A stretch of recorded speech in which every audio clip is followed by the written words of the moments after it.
Subscribe कीजिए stars GK channel को और बेल आइकन को दबाइए जनरल नॉलेज वीडियोस सबसे पहले देखने के लिए। Hello everyone, welcome to Stars GK. Physics pointer series का यह पार्ट 2 वीडियो है। प्रीवियस में फिजिक्स पॉइंटर सीरीज का पार्ट 1 वीडियो हमने कंप्लीट किया था, जिसका लिंक डिस्क्रिप्शन में दे दिया गया है। स्टूडेंट्स डिस्क्रिप्शन में दिए गए लिंक पर जाकर पार्ट 1 वीडियो को देख सकते हैं आसानी से। तो स्टूडेंट्स आइए शुरू करते हैं फिजिक्स पॉइंटर सीरीज का पार्ट 2 वीडियो। नेक्स्ट टॉपिक है हमारा ऊष्मा एवं ऊष्मा गतिकी। ऊष्मा एवं ऊष्मा गतिकी।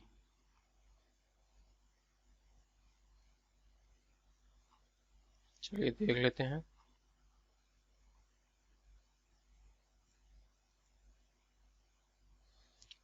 पहला पॉइंट दिया हुआ है इसमें, संवहन द्वारा ऊष्मा का स्थानांतरण होता है गैस एवं द्रव्य में। संवहन द्वारा ऊष्मा का स्थानांतरण होता है गैस एवं द्रव में।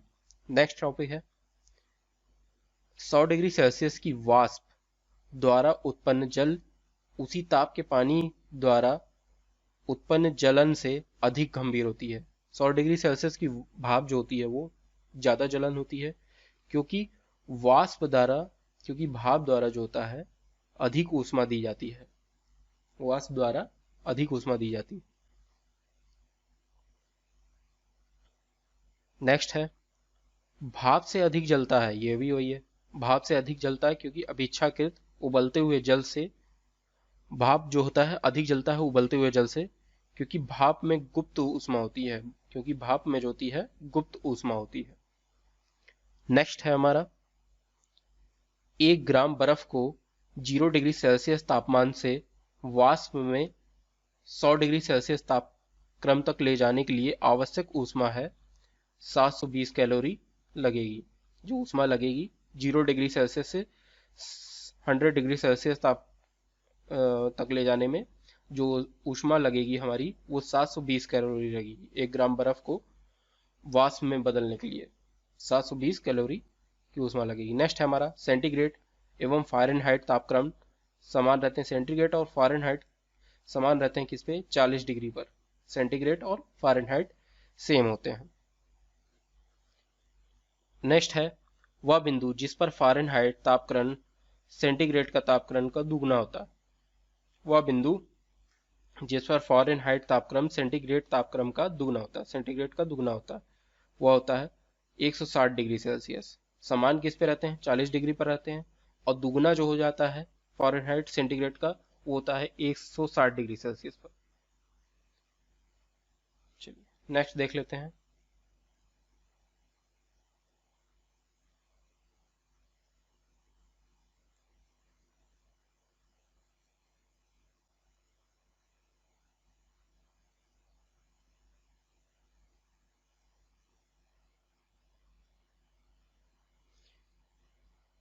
नेक्स्ट है हमारा एक स्वस्थ मनुष्य के शरीर का ताप होता है। एक स्वस्थ मनुष्य के शरीर का ताप कितना होता है? 37 डिग्री सेल्सियस होता है। स्वस्थ मनुष्य के शरीर का जो ताप होता है 37 डिग्री सेल्सियस होता है। याद रखेंगे, कॉमन सा क्वेश्चन है। नेक्स्ट है हमारा केल्विन मान से मानव शरीर का तापमान सामान्य ताप है। केल्विन मान से मानव शरीर का सामान्य ताप है 310 केल्विन। केल्विन मान से मानव शरीर का सामान्य ताप जो होता है 310 केल्विन है। 37 डिग्री जो होता है सामान्य ताप होता है डिग्री सेल्सियस में। नेक्स्ट है मानव शरीर का समान तापक्रम 98.4 फ़ारेनहाइट है। 98.4 फ़ारेनहाइट है। इसके बराबर डिग्री सेल्सियस में तापक्रम है। इसके बराबर क्या होता है? 36.89 डिग्री सेल्सियस। 36.89 डिग्री सेल्सियस है। मानव का समान तापक्रम जो होता है फ़ारेनहाइट में 98.4 होता है और 37 डिग्री सेल्सियस वैसे होता है डिग्री सेल्सियस में। अगर 98.4 को फ़ारेनहाइट से डिग्री सेल्सियस में कन्वर्ट करेंगे तो 36.89 डिग्री सेल्सियस होगा। इंपॉर्टेंट है ये। नेक्स्ट है हमारा सेल्सियस स्केल पर मानव शरीर का समान तापमान होगा। सेल्सियस स्केल पर मानव शरीर का समान तापमान होगा 36.9 डिग्री। 36.9 डिग्री सेल्सियस स्केल पर जो मानव शरीर का सामान्य नॉर्मल टेम्परेचर दिखाता है वो 36.9 डिग्री होगा। नेक्स्ट हम देखते हैं 40 डिग्री सेल्सियस का मान फ़ारेनहाइट स्केल में क्या है। 40 डिग्री सेल्सियस का मान जो होता है हमारा फ़ारेनहाइट स्केल में क्या रहेगा, वह है 104 Fahrenheit, 104 degree Fahrenheit. 40 degree Celsius को अगर फ़ारेनहाइट में कन्वर्ट करेंगे। नेक्स्ट है 50 डिग्री का मान फ़ारेनहाइट स्केल में क्या होगा। 50 डिग्री का क्या होगा, 122 degree Fahrenheit, 122 degree Fahrenheit. Next है हमारा माना कि औसत तापमान सेंटीग्रेड तथा फ़ारेनहाइट एफ हो और तथा सी और एफ, यदि सी तथा एफ का संबंध हो तो Fahrenheit equal to 9/5 into C plus 32। तो एफ और सी का संबंध होगा F equal to 9/5 into C bar plus 32। Next है ठंडे देशों में पारे के स्थान पर अल्कोहल को तापमापी द्रव के रूप में वरीयता दी जाती है। और अल्कोहल को ठंडे स्थान में तापमापी द्रव के रूप में वरीयता दी जाती है क्योंकि अल्कोहल का द्रवांक निम्नतर होता है, क्योंकि अल्कोहल जो होता है जल्दी जमता नहीं है, द्रवांक उसका जो होता है निम्नतर होता है, सबसे कम होता है द्रवांक, इसीलिए अल्कोहल जो होती है ठंडे प्रदेशों में जमती नहीं। नेक्स्ट है स्वचालित इंजनों हेतु हिमरोधी के तौर पर प्रयुक्त होता है। स्वचालित इंजनों में हिमरोधी मतलब कूलेंट के लिए जो यूज होता है, कूलेंट यूज होता है। हिमरोधी मतलब ताकि उसके अंदर का जो ऑयल रहे, इंजन ऑयल और मतलब जो पानी होता है जमे ना, तो हिमरोधी के लिए तौर पर प्रयुक्त होता है एथिलीन ग्लाइकॉल, इंजन जमे ना। स्वचालित इंजन में हिमरोधी के तौर पर प्रयुक्त होता है एथिलीन ग्लाइकॉल, काफी इंपॉर्टेंट है, याद रखेंगे, ये कूलेंट होता है हमारे जो इंजन में यूज होते हैं, इंपॉर्टेंट है ये। एथिलीन ग्लाइकॉल हिमरोधी, स्वचालित इंजन में हिमरोधी के तौर पर, कूलेंट के तौर पर यूज होता है एथिलीन ग्लाइकॉल। एथिलीन ग्लाइकॉल याद रखना है हमें, एग्जाम में ये पूछ सकता है, काफी इंपॉर्टेंट है। नेक्स्ट है परम शून्य ताप है जो परम शून्य ताप पे जो है सैद्धांतिक रूप से न्यूनतम संभव तापमान जो है 0 केल्विन 0 K है तथा या -273.15 डिग्री सेल्सियस, 273.15 डिग्री सेल्सियस या 0 केल्विन परम शून्य तापमान है, मतलब संभव तापमान, इतना तापमान जा सकता है। नेक्स्ट है हमारा गर्म करने के विस्तारण पदार्थ का घनत्व जो होता है घटा देता है। गर्म करने का विस्तारण अगर हम बढ़ाते हैं तो पदार्थ का जो घनत्व होता है वो घट जाता है। नेक्स्ट है हमारा जब बर्फ पिघलती है तब आयतन घटता है। बर्फ पिघलेगी तो हमारा जो आयतन होगा वो घट जाएगा। नेक्स्ट देखते हैं समय की दृष्टि से दो द्रवों P और Q के ताप का 0 डिग्री सेंटीग्रेड से लेकर 100 डिग्री सेंटीग्रेड तक उतार चढ़ाव को नीचे आरेख में दिखाया गया है। QP 0 से सही है। नेक्स्ट Q तथा P की तुलना में 100 डिग्री सेंटीग्रेड से तेजी से पहुंच रहा है। Q का ताप P की तुलना में 100 डिग्री सेल्सियस पर तेजी से पहुंच रहा है। हाँ, ये पहले ही पहुंच रहा है, कम समय लग रहा है। नेक्स्ट है हमारा थर्मोस्टेट का प्रयोजन है। थर्मोस्टेट किसमें यूज होता है, तापमान को स्थिर रखता है। थर्मोस्टेट जो होता है हमारा तापमान को स्थिर रखने के लिए यूज होता है, ना वो ठंडा होने देगा ना गर्म होने देगा, स्थिर रखता है तापमान को। नेक्स्ट है हमारा थर्मस फ्लास्क में लंबे समय तक तरल एक गर्म या ठंडा बना रहता है। वही सेम है, गर्म या ठंडा बना रहता है क्योंकि उसमें संचालन संवहन विकिरण द्वारा ऊष्मा की कोई हानि नहीं होती, ऊष्मा की हानि नहीं होती क्योंकि उसमें, इसीलिए गर्म या ठंडा दोनों बना रहता है। संचालन संवहन तथा रेडिएशन द्वारा ऊष्मा की कोई हानि नहीं होती, रेडिएशन द्वारा। नेक्स्ट है रेफ्रिजरेटर में थर्मोस्टेट का कार्य है। रेफ्रिजरेटर में जो थर्मोस्टेटर स्टेट यूज होता है रेफ्रिजरेटर में, वो एक समान तापमान को बनाए रखना, एक समान तापमान को बनाए रखता है वो, मतलब जो ठंडा रहता है तो ठंडा ही बने रहता था, बाहर के टेम्परेचर का इसमें कोई इफेक्ट नहीं पड़ता रेफ्रिजरेटर में। तो इसीलिए थर्मोस्टेटर का रेफ्रिजरेटर में यूज होता है, क्योंकि एक समान तापमान को ये बनाए रखता है रेफ्रिजरेटर में। नेक्स्ट है हमारा, रेफ्रिजरेटर में खाद्य पदार्थ ताजा रखने हेतु तापमान है। खाद्य पदार्थ को ताजा रखने हेतु सुरक्षित तापमान जो होता है रेफ्रिजरेटर का, वह होता है हमारा 4 डिग्री सेल्सियस। याद रखेंगे, 4 डिग्री सेल्सियस खाद्य पदार्थ को ताजा रखने के लिए सुरक्षित तापमान है। नेक्स्ट देखेंगे हम,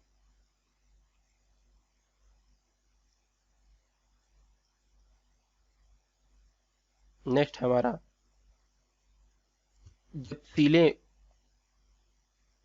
बिस्कुट को थोड़ी देर के लिए फ्रिज के अंदर रखा जाता है, जब सीले सीले जो बिस्कुट को थोड़ी देर के लिए फ्रिज के अंदर रखा जाता है तो वो कुरकुरे हो जाते हैं, क्योंकि फ्रिज के अंदर की आर्द्रता जो होती है, ह्यूमिडिटी जो होती है फ्रिज के अंदर की कम होती है, इसलिए अतिरिक्त नमी अवशोषित हो जाती है। जो अतिरिक्त नमी होती है वह अवशोषित हो जाती है। बिस्कुट को अगर थोड़ी देर के लिए फ्रिज में रखा जाता है तो वह कुरकुरे हो जाते हैं, क्योंकि फ्रिज के अंदर आर्द्रता कम होती है, इसलिए अतिरिक्त नमी जो होती है अवशोषित हो जाती है। नेक्स्ट है, कथन है, बर्फ का टुकड़ा पेय को ठंडा रख बना देता है। कारण यह है, बर्फ को पिघलने हेतु पेय से गुप्त ऊष्मा लेता है, जिससे पेय ठंडा हो जाता है। ए तथा दोनों ही आर दोनों ही सही है।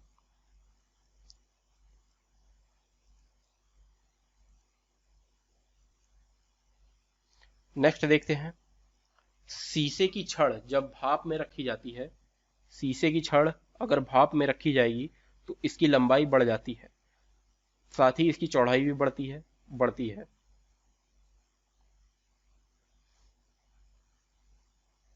नेक्स्ट देखते हैं,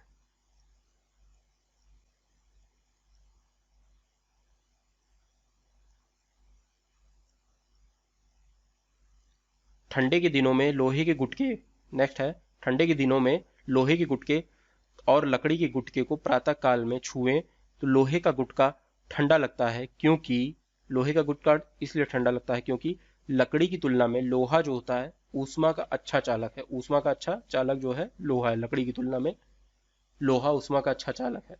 नेक्स्ट है, यदि हवा का तापमान बढ़ता है तो उसकी जल वाष्प ग्रहण करने की क्षमता बढ़ जाती है। हवा का तापमान अगर बढ़ेगा तो उसकी जल वाष्प ग्रहण करने की क्षमता जो होती है बढ़ जाएगी।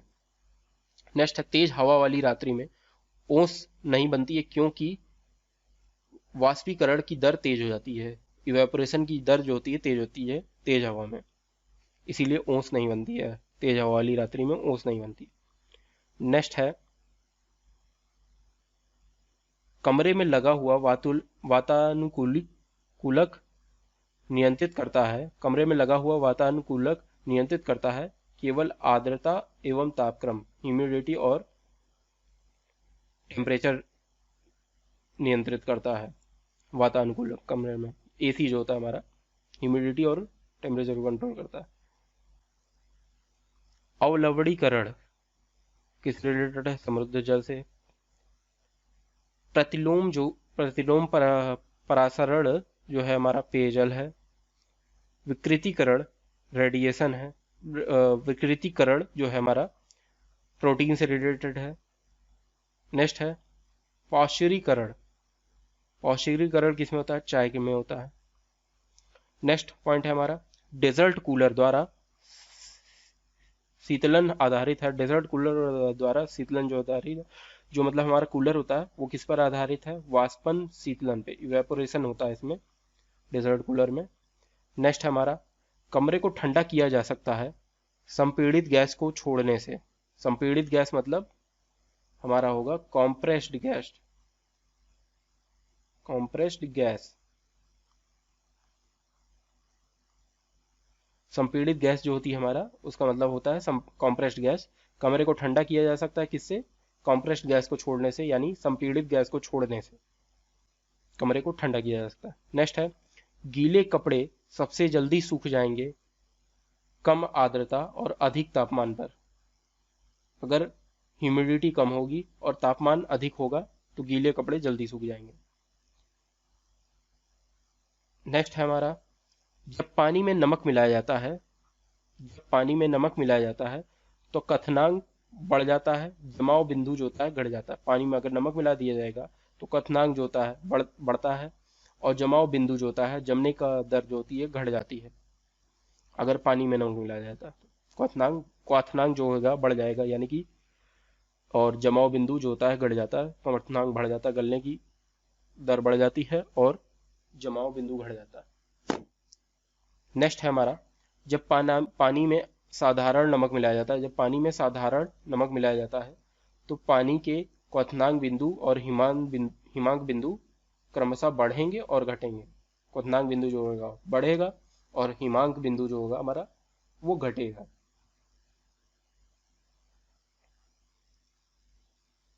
नेक्स्ट है हमारा, ऊंचाई वाले स्थानों में भोजन पकाने के लिए उसमें नमक मिलाया जाता है। कारण है, ऊंचाई वाले स्थानों में तापमान कम होता है। ए और आर दोनों ही सत्य है। नेक्स्ट पॉइंट है हमारा, थर्मस बोतल में पेय पदार्थ को कुछ समय तक उसी ताप पर रखने के लिए, थर्मस बोतल में पेय पदार्थ को कुछ समय तक उसी ताप पर रखने के लिए उसकी दीवारों पर क्या परत लगाई जाती है? रजत परत लगाई जाती है। थर्मस में कौन सी परत लगाई जाती है? रजत परत लगाई जाती है। नेक्स्ट है हमारा, गर्मियों में सफेद कपड़े पहनना आरामदेह है क्योंकि उसके ऊपर, सफेद कपड़े के ऊपर पड़ने वाली सारी ऊष्मा को परावर्तित करता है, क्योंकि लाइट को जो होता है सारी ऊष्मा को रिफ्लेक्ट कर देता है सफेद कपड़ा, इसीलिए गर्मी में सफेद कपड़ा पहनना आरामदायक है। नेक्स्ट है ए, जाड़े में पहनने के लिए हम सफेद कपड़ों को वरीयता देते हैं। आर, कारण है, सफेद कपड़े ऊष्मा के अच्छे परावर्ती होते हैं। ए गलत है किंतु आर जो है सत्य है। नेक्स्ट है कथन, हल्के रंगीन कपड़ों को गर्मी में वरीयता दी जाती है। कारण है इसका, हल्के रंग को ऊष्मा कम अवशोषित करती है करते हैं। हल्के रंग के कपड़ों को गर्मी में वरीयता दी जाती है, तो ए भी सही है और कारण भी इसका जो है दोनों ही सही है। नेक्स्ट है, पसीने का मुख्य उपयोग जो है शरीर का ताप नियंत्रित रखने में, बॉडी टेम्परेचर को कंट्रोल करने में पसीने का मुख्य उपयोग है। पसीने का रोल जो होता है हमारा, पसीने का बॉडी टेम्परेचर को कंट्रोल करने में सबसे बड़ा रोल होता है पसीने का। नेक्स्ट है, गर्मी मौसम में पंखा चलाने से आराम महसूस होता है क्योंकि हमारा पसीना जो होता है तेजी से वाष्पीकृत होता है, यानी कि इवेपोरेट होता है जो हमारा पसीना होता है, इसीलिए हमको गर्मी में पंखा चलाने से आराम महसूस होता है। नेक्स्ट है हमारा, मिट्टी के घड़े में जल जो होता है ठंडा रहता है, जिसका कारण है वाष्पीकरण के कारण, इवेपोरेशन के कारण जो मिट्टी के घड़े में है जल ठंडा रहता है। नेक्स्ट है हमारा, ग्रीष्म काल में आर्द्र ऊष्मा का अनुभव होता है। ग्रीष्म काल में आर्द्र ऊष्मा का अनुभव होता है जब मौसम उमस वाला होता है। ग्रीष्म काल में आर्द्र ऊष्मा का अनुभव होता है जब मौसम उमस वाला होता है। नेक्स्ट है,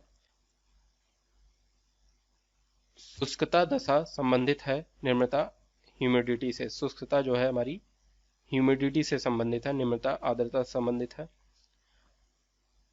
नेक्स्ट है, कथन है हमारा, ऊंचाई बढ़ने के साथ साथ जल का क्वथनांक जो होता है बढ़ जाता है, बिंदु घटता है।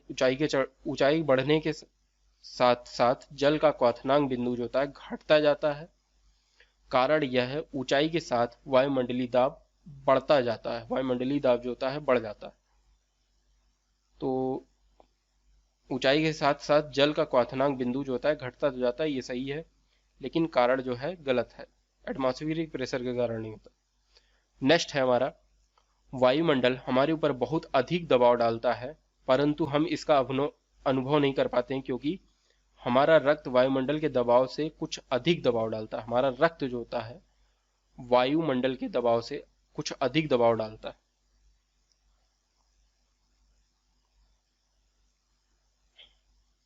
नेक्स्ट है, कथन है, तापमान में वृद्धि के साथ ग्लिसरीन की संयंत्रता बढ़ जाती है। कारण है, तापमान में वृद्धि अणुओं की गतिज ऊर्जा को बढ़ा देता है, वृद्धि अणुओं की गतिज ऊर्जा को बढ़ा देता है। ये गलत है, ग्लिसरीन की संयंत्रता नहीं बढ़ती है तापमान में वृद्धि के साथ। और परंतु आर सही है, तापमान में वृद्धि के कारण अणुओं की जो गतिज ऊर्जा होती है वो बढ़ जाती है। नेक्स्ट है हमारा, प्रेशर कुकर में खाना जल्दी पकता है क्योंकि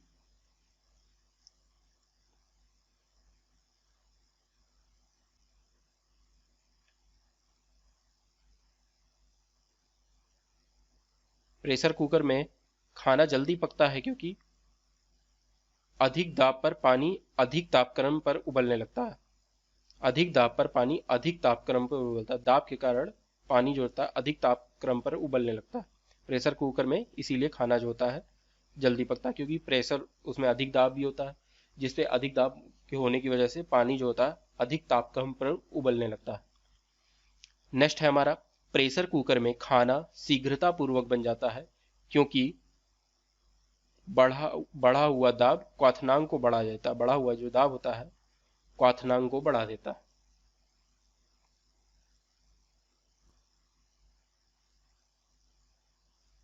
नेक्स्ट है हमारा कथन है, प्रेशर कुकर में एबोनाइट का हत्था हैंडल लगा रहता है। प्रेशर कुकर में एबोनाइट का हैंडल लगा रहता है, कारण है एबोनाइट जो होता है मजबूत होता है। दोनों ही सत्य हैं। प्रेशर कुकर में किसका हत्था लगा रहता है? एबोनाइट का हत्था लगा रहता है हैंडल, क्योंकि वो बहुत मजबूत होता है। नेक्स्ट है, प्रेशर कुकर के अंदर का उच्चतम ताप निर्भर करेगा, प्रेशर कुकर के अंदर का उच्चतम ताप निर्भर करेगा ऊपर के छेद का क्षेत्रफल व उस पर रखे गए वजन से। जो सीटी होती है, ऊपर का छेद होता है और उस पर रखे गए वजन से प्रेशर कुकर के अंदर का उच्चतम ताप उसी पर निर्भर करेगा। नेक्स्ट है हमारा, जब पानी को 0 डिग्री सेल्सियस से 10 डिग्री सेल्सियस तक कम किया जाता है तो इसका आयतन पहले घटता है, पहले तो घटेगा फिर बढ़ता है। 0 से 10 डिग्री सेल्सियस पर अगर गर्म किया जाता है तो पहले घटेगा इसका आयतन, फिर बढ़ेगा पानी का। नेक्स्ट है, यदि तापमान को 9 डिग्री सेल्सियस से गिराकर 3 डिग्री सेल्सियस किया जाता है तो जल का आयतन पहले घटेगा और बढ़ेगा। 9 डिग्री सेल्सियस से गिराकर 3 डिग्री सेल्सियस तक किया जाता है तो जल का आयतन जो होगा पहले घटेगा बाद में बढ़ेगा।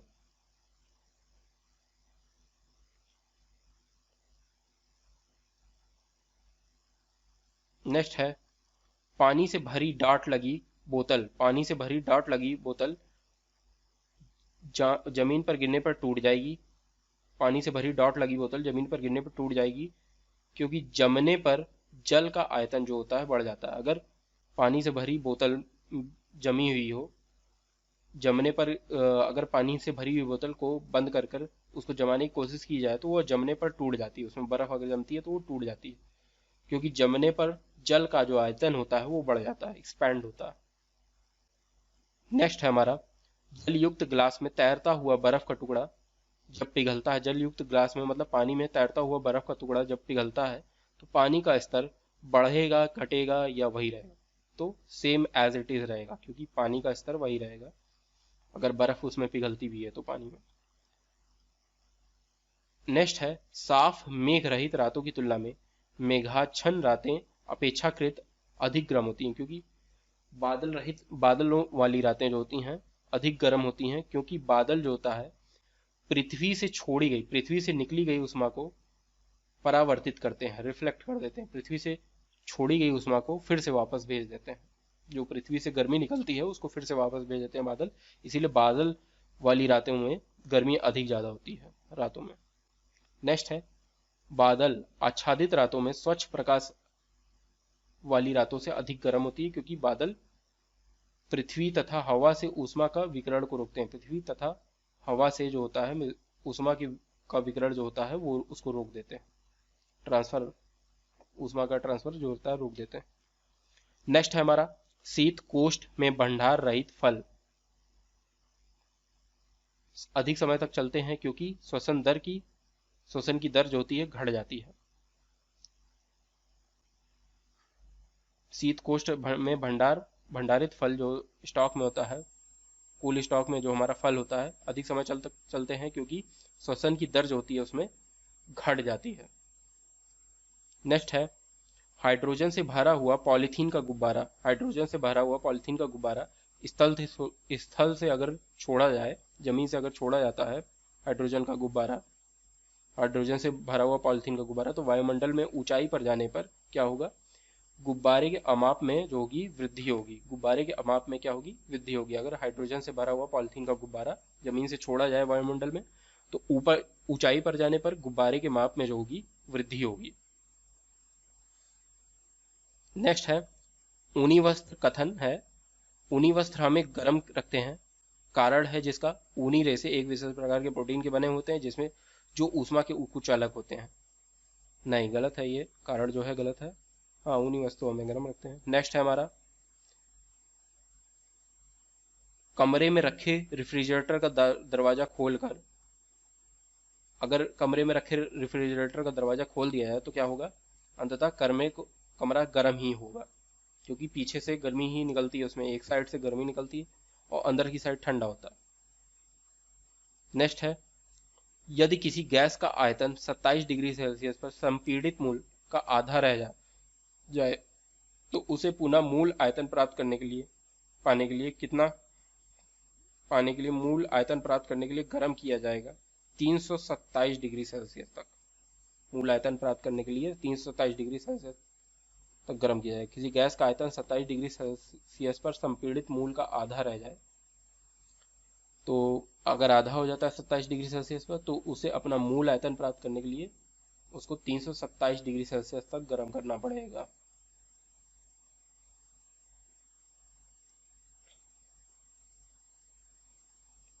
नेक्स्ट टॉपिक है हमारा तरंग गति।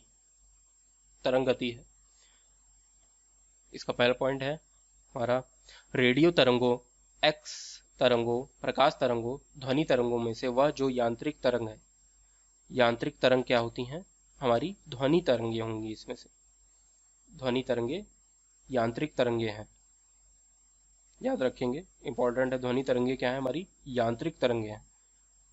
नेक्स्ट है, वायु में ध्वनि की तरंग जो होती है क्या होती है, अनुदैर्घ्य होती है, यानी कि अनुदैर्घ्य मतलब लॉन्गिट्यूडिनल होती है, ट्यूडिनल होती है। वायु में ध्वनि की तरंग क्या होती है, लॉन्गिट्यूडिनल होती है, अनुदैर्घ्य होती है। नेक्स्ट है हमारा, दीर्घ दीर्घ तरंगों, दीर्घ रेडियो तरंगे जो होती हैं परावर्तित होती हैं, किससे होती हैं, आयन मंडल से होती हैं।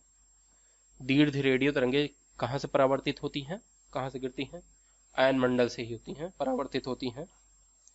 नेक्स्ट देखते हैं, बेतार के तार का संपर्क, बेतार के तार का संपर्क पृथ्वी के धरातल को परावर्तित किया जाता है आयनोस्फीयर द्वारा। आयनोस्फीयर द्वारा ही मतलब हमारा कम्युनिकेशन होता है बिना तार के। नेक्स्ट है हमारा, रेडियो तरंगे के विक्षेपण के लिए वायुमंडल के स्तरों में से जो स्तर उत्तरदायी है, रेडियो तरंगों के लिए आयन मंडल है, याद रखेंगे, बहुत ही इंपॉर्टेंट है। रेडियो वेव जो होती है हमारी आयन मंडल में ही होती है, वहां से प्रसारित की जाती है, उसका जो लेवल होता है आयन मंडल तक ही होता है,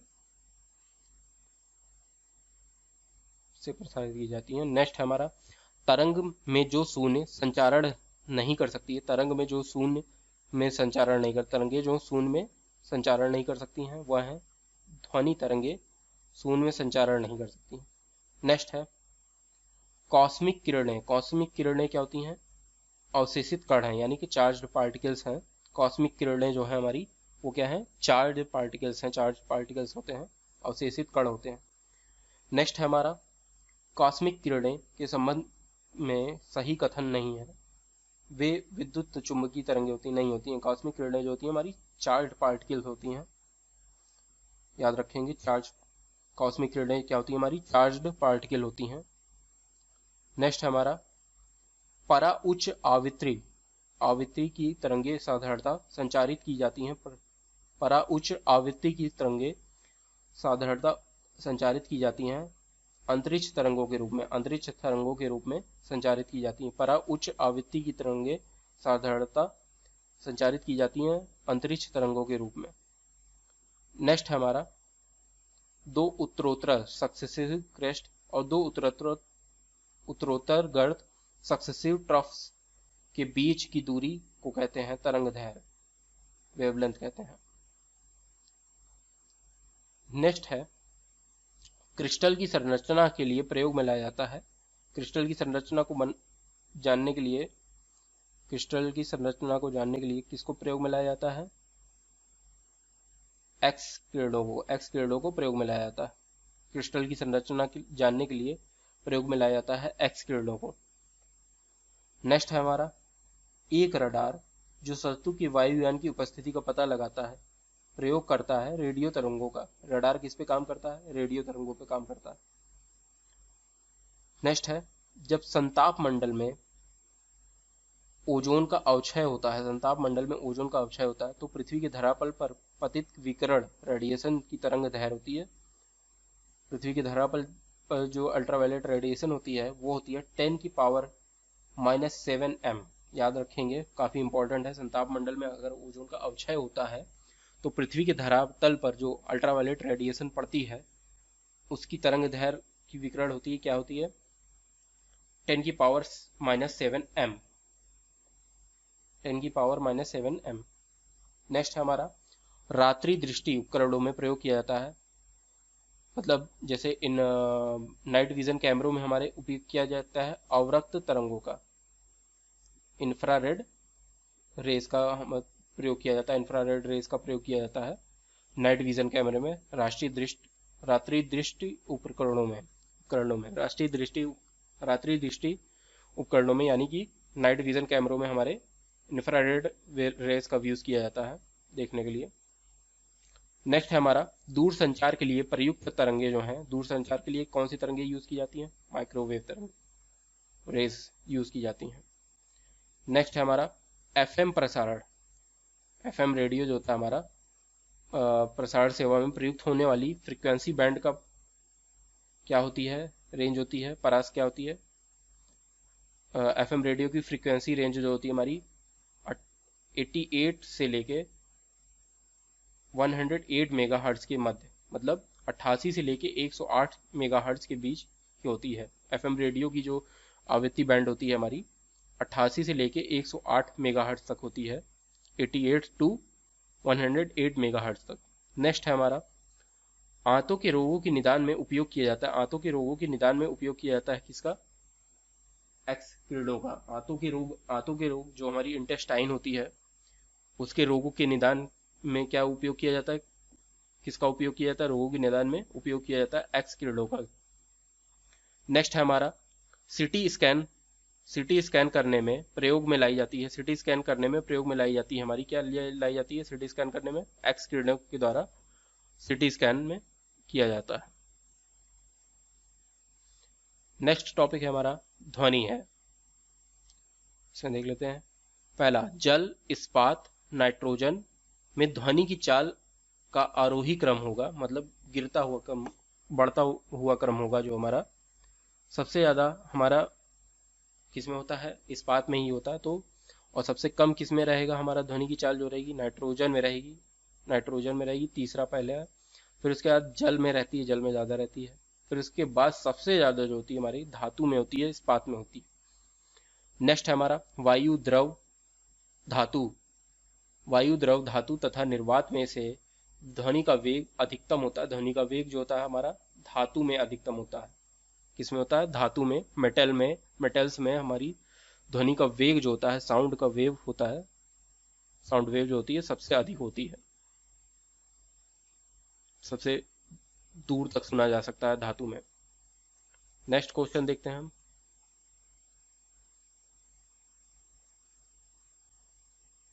निर्वात जल, वायु तथा इस्पात में से ध्वनि का वेग अधिकतम होगा। इस्पात में, इसमें भी यही होगा, धातु होगा। नेक्स्ट है यदि VA, VW, VS क्रमशः वायु, जल, इस्पात ध्वनि की गति है तो इसका क्या होगा? सबसे ऊपर यही होगा, इस्पात होगा, फिर उसके बाद जल होगा, फिर वायु। उसके अकॉर्डिंग हम इसको अरेंज कर लेंगे। नेक्स्ट है हमारा लगभग 20 डिग्री सेल्सियस के तापक्रम पर ध्वनि की गति जो होगी अधिकतम रहेगी, किसमें रहेगी? लोहे में ही होती है, मेटल्स में ही होती है। नेक्स्ट है ध्वनि तरंगे ठोस तथा गैस दोनों माध्यमों में चल सकती हैं। ठोस तथा गैस दोनों माध्यमों में ध्वनि तरंगे चल सकती हैं। नेक्स्ट है ध्वनि आर पार नहीं जा सकती हैं, किसमें? निर्वात में नहीं जा सकती हैं। ध्वनि तरंगे जो होती हैं हमारी किसमें नहीं आर पार जा सकती हैं? निर्वात में नहीं जा सकती। निर्वात से मतलब है यहाँ पे यहाँ पे निर्वात का मतलब होता है वैक्यूम। वैक्यूम में हमारी जो होती है ध्वनि जो होती है आर पार नहीं जा सकती है वैक्यूम में।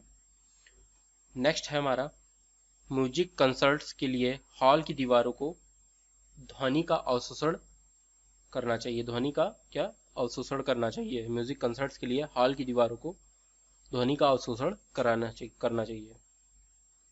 नेक्स्ट है हमारा स्पष्ट रूप से ध्वनि स्पष्ट रूप से प्रतिध्वनि सुनने के लिए परावर्तित सतह सुनने वाले मध्य कम से कम दूरी होनी चाहिए 17 मीटर।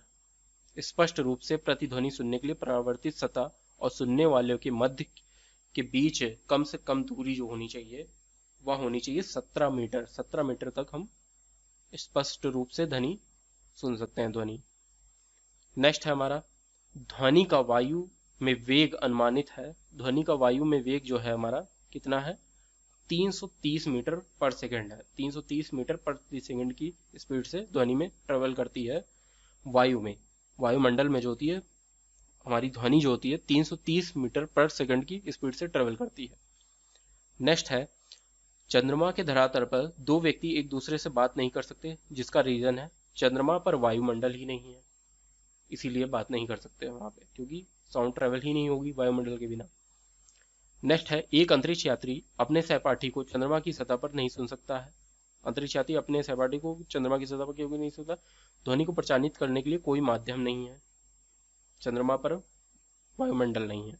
नेक्स्ट है हमारा विकिरण संवहन तथा चालन में वह जिसके लिए माध्यम की आवश्यकता नहीं होती है वह होती है विकिरण। रेडिएशन में के लिए कोई माध्यम की आवश्यकता नहीं होती है। नेक्स्ट है निम्नलिखित कथनों पर विचार कीजिए। कम लंबाई की बांसुरी निम्न आवृत्ति में तरंगें उत्पन्न होंगी। दूसरा है ध्वनि शैलों में केवल अनुदैर्घ्य प्रस्थान तरंगों के रूप में प्रगामी होती हैं।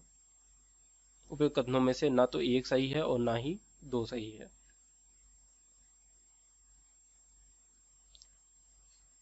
पराश्र तरंगों के बारे में निम्नांकित कथनों पर विचार कीजिए। पराश्र तरंगे यानी जो होती हैं अल्ट्रासाउंड वेव होती हैं। अल्ट्रासाउंड वेव होती हैं जो पहली होती हैं, ये क्या करती हैं कीड़ों को नष्ट कर सकती हैं अल्ट्रासाउंड वेव्स। दूसरी क्या है, ये कपड़े से धूल हटाकर उन्हें साफ कर सकती हैं, कपड़े से धूल हटाकर साफ कर सकती हैं अल्ट्रासाउंड वेव्स। तीसरी क्या है, इनका उपयोग बीमारियों के उपचार के लिए किया जाता है। अल्ट्रासाउंड वेव जो होता है बीमारियों के उपचार के लिए प्रयोग किया जाता है अल्ट्रासाउंड वेव का।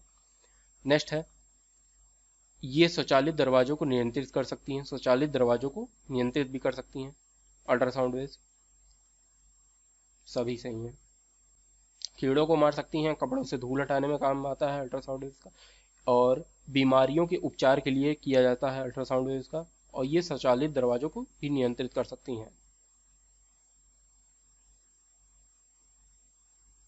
नेक्स्ट है पराश्र वे ध्वनियां हैं जिनकी आवृत्ति होती है कितनी 20,000 हर्ट्ज से अधिक 20,000 हर्ट्ज से अधिक होती हैं, जिसे कॉमन मैन कॉमन ह्यूमन नहीं सुन सकता है। ह्यूमन जो कान होते हैं वो नहीं सुन सकते हैं, ईयर 20,000 से अधिक होती है, ये हमें सुनाई नहीं देती है अल्ट्रासाउंड वेव्स।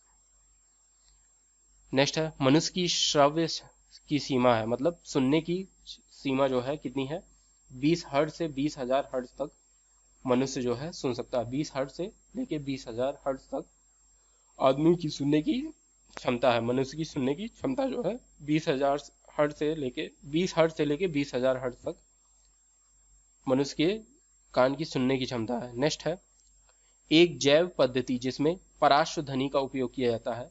जैव पद्धति जिसमें पराश्र ध्वनि का प्रयोग किया जाता है, जैसे कि सोनोग्राफी। सोनोग्राफी में क्या होता है हमारी अल्ट्रासाउंड वेव्स का प्रयोग किया जाता है। जिस सोनोग्राफी का जो यूज होता है जैसे कि पथरी और अनवांटेड चीज अनवांटेड एक्टिविटीज जो होती है हमारी बॉडी पार्ट्स को स्कैन करने में सोनोग्राफी का यूज होता है, तो उसमें क्या यूज होता है हमारी अल्ट्रासाउंड वेव्स का यूज करते हैं। नेक्स्ट है हमारा चमगादड़ जो है अंधेरी रातों में उड़ सकते हैं। चमगादड़ अंधेरी रातों में उड़ सकते हैं, अंधेरे में देख सकते हैं चमगादड़, यानी कि और अपना शिकार भी कर सकते हैं अंधेरे में चमगादड़। इसका का, इसका कारण है हमारा अल्ट्रावायलेट साउंड वेव्स, क्योंकि ये जो होते हैं चमगादड़ जो होते हैं अल्ट्रावायलेट साउंड वेव्स निकालते हैं और उन्हीं के द्वारा निर्देशित होते हैं। इनको कहते हैं पराध्वनि तरंगे हिंदी में, अल्ट्रासाउंड वेव्स को। तो चमगादड़ जो होते हैं अल्ट्रासाउंड वेव्स निकाल के सामने आने वाली चीज़ों को के बारे में जान लेते हैं जब रिफ्लेक्ट होती है उनकी थ्रू, और उसी के द्वारा वे निर्देशित होते हैं। इसीलिए चमगादड़ जो होते हैं अंधेरे में भी शिकार कर लेते हैं।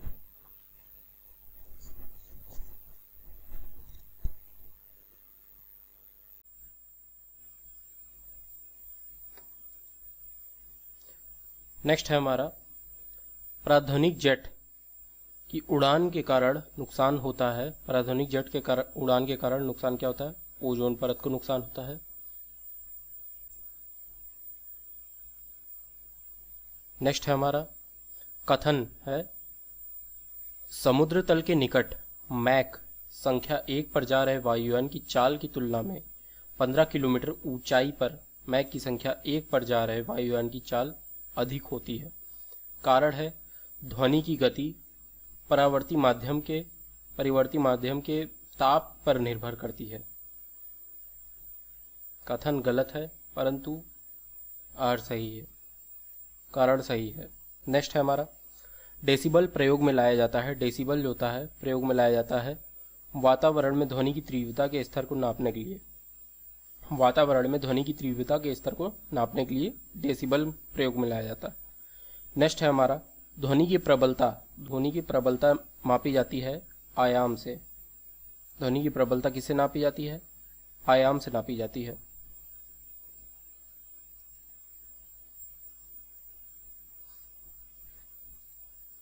ध्वनि की प्रबलता मापी जाती है किससे? आयाम से नापी जाती है, यानी कि एम्पलीट्यूड से नापी जाती है। ध्वनि की प्रबलता किससे नापी जाती है? एम्पलीट्यूड से नापी जाती है। ट्यूड, एम्पलीट्यूड मतलब आयाम। ध्वनि की प्रबलता किससे मापी जाती है? एम्पलीट्यूड, आयाम से मापी जाती है।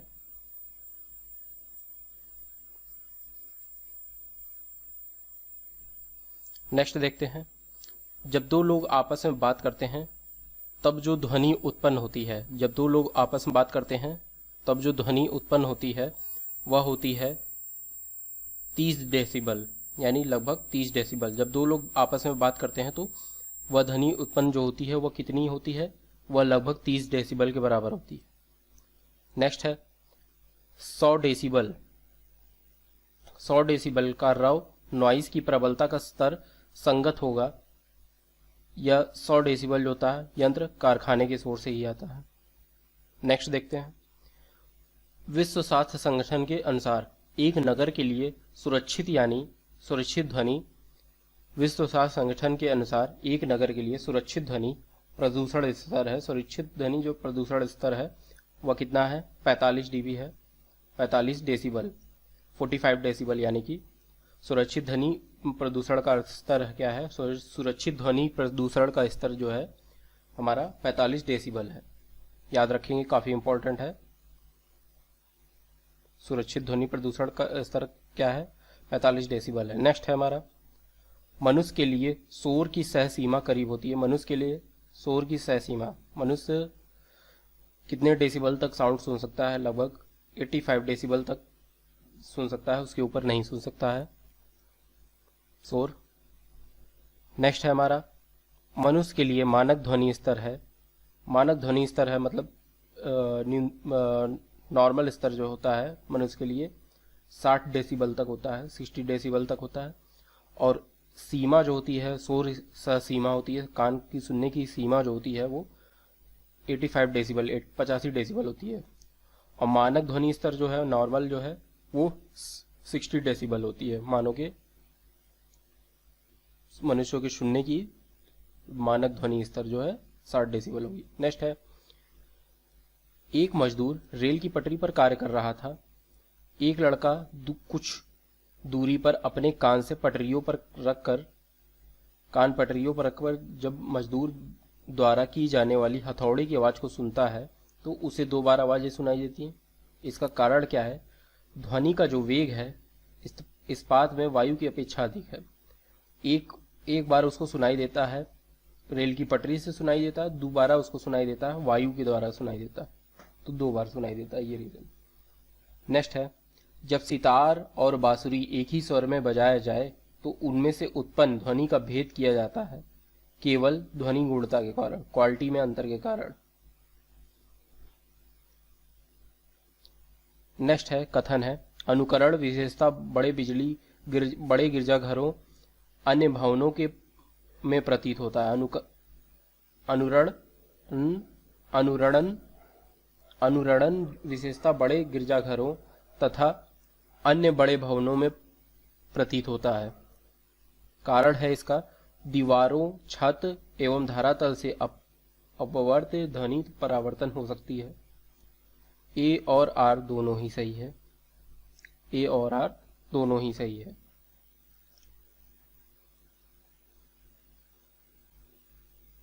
नेक्स्ट है इसमें इंफ्रारेड एक्स किरणों दृष्टिगोचर प्रकाश रेडियो तरंगों में से तरंग की लंबाई सबसे अधिक किसकी होती है? तरंग की लंबाई सबसे अधिक किसकी होती है?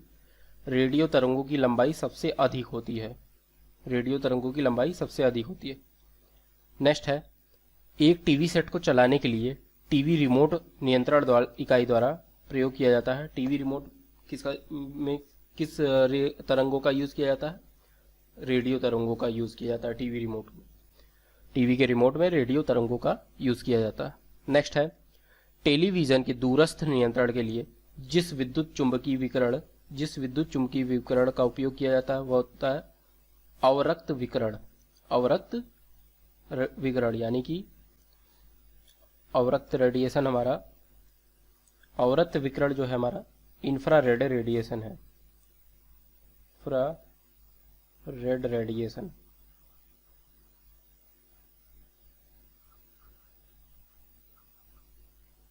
इंफ्रारेड रेडिएशन इसको बोलते हैं। अवरक्त विकिरण को इंफ्रारेड रेडिएशन बोलते हैं। टीवी के दूरस्थ नियंत्रण के लिए जिस विद्युत चुंबकीय विकिरण का उपयोग किया जाता है वह है इंफ्रारेड रेडिएशन। रिमोट में ही जो मतलब रिमोट कंट्रोल में किसका यूज किया जाता है? इंफ्रारेड रेडिएशन का यूज किया जाता है। नेक्स्ट है, जब टीवी का स्विच ऑन किया जाता है तो श्रव्य और दृश्य दोनों एक साथ शुरू होते हैं, मतलब वीडियो और ऑडियो दोनों एक साथ शुरू होते हैं। नेक्स्ट है, दूरदर्शन प्रसारण में चित्र संदेशों का संचरण होता है आयाम मॉड्यूलेशन द्वारा, एम्पलीट्यूड मॉड्यूलेशन द्वारा होता है दूरदर्शन प्रसारण में। नेक्स्ट है हमारा, टेलीविजन प्रसारणों में श्रव्य संकेतों को प्रेषित करने के लिए प्रयुक्त तकनीक है आवृत्ति आरोपण यानी कि फ्रीक्वेंसी आरोपण होता है। नेक्स्ट है, एक रेडियो स्टेशन से 30 मीटर बैंड पर प्रसारण प्राप्त होता है। 30 मीटर बैंड पर प्रसारण प्राप्त होता है। इस स्टेशन पर प्रेषित वाहक तरंगों की आवृत्ति है 10 मेगाहर्ट्ज होगी। नेक्स्ट है हमारा कथन, रेडियो तरंगे चुंबकीय क्षेत्रों में बंकित हो जाती हैं। रेडियो तरंगे जो होती हैं चुंबकीय क्षेत्रों में बंकित हो जाती हैं। कारण है, रेडियो तरंगों की प्रकृति विद्युत चुंबकीय है। जो कथन है हमारा ये गलत होगा। चुंबकीय क्षेत्रों में बंकित नहीं होती हैं रेडियो तरंगे, और लेकिन जो कारण है हमारा वो सही है। रेडियो तरंगे की प्रकृति जो होती है विद्युत चुंबकीय होती है, यानी इलेक्ट्रिकल मैग्नेटिक होती है रेडियो तरंगे। नेक्स्ट हम देखेंगे विद्युत धारा, हमारा टॉपिक है। इसमें देखते हैं, एक 100 वाट का बिजली का बल्ब 10 घंटे जलता है तो 5 रुपए की यूनिट की दर से विद्युत खर्च होगा। 5 रुपए यूनिट की दर से विद्युत खर्च होगा 5 रुपए। 10 घंटे जलता है तो 5 रुपए खर्च होगा। नेक्स्ट है, 100 वाट का बिजली का बल्ब यदि 10 घंटे जले तो बिजली का खर्च होगा 1 इकाई यानी कि 1 यूनिट होगी। 1 यूनिट अगर 10 घंटे जलता है 100 वाट का बल्ब तो 1 यूनिट होगी। नेक्स्ट है, 1 किलोवाट घंटा का मान होता है। 1 किलोवाट घंटा का मान होता है, क्या होता है? 3.6 इंटू 10 की पावर 6 जूल। 3.10 इंटू 10 की पावर 6 जूल 1 किलोवाट घंटा का मान होता है। नेक्स्ट है, 100 वाट के बल्ब कि एक बल्ब को 4 घंटे तक स्विच ऑन रखा जाता है, 4 घंटे तक स्विच ऑन रखा जाता है, तो प्रयुक्त बिजली की ऊर्जा की इकाई क्या होगी? 0.4 यूनिट, 0.4 यूनिट होगी। नेक्स्ट है हमारा, बिजली की खपत का बिल आधारित होता है किलोवाट घंटे के मापन पर, किलोवाट पर घंटे के मापन पर। नेक्स्ट देखते हैं, यदि 60 वाट का बल्ब प्रतिदिन 5 घंटे प्रयोग किया जाए, यदि 60 वाट का बल्ब प्रतिदिन 5 घंटे प्रयोग किया जाए तो 30 दिन में बिजली खर्च होगी, कितनी होगी? 9 यूनिट होगी। 30 दिन में बिजली जो खर्च होगी 9 यूनिट होगी। नेक्स्ट है, एक मकान में 2 बल्ब लगे हैं, उनमें से एक दूसरे से अधिक प्रकाश देता है, तो सही कथन है कम प्रकाश वाले बल्ब में रेजिस्टेंस अधिक है, कम प्रकाश वाले बल्ब में जो होता है रेजिस्टेंस अधिक होगा, तभी इसलिए कम रोशनी दे रहा है। नेक्स्ट है, 220 वोल्ट जनरेटर से एक बल्ब जुड़ा हुआ है, धारा 0.5 एम्पियर की है, बल्ब की शक्ति होगी 220 वोल्ट जनरेटर से एक बल्ब जुड़ा हुआ है, धारा 0.5 एम्पियर की है, बल्ब की शक्ति क्या होगी? 110 वाट होगी, बल्ब की शक्ति 110 वाट होगी।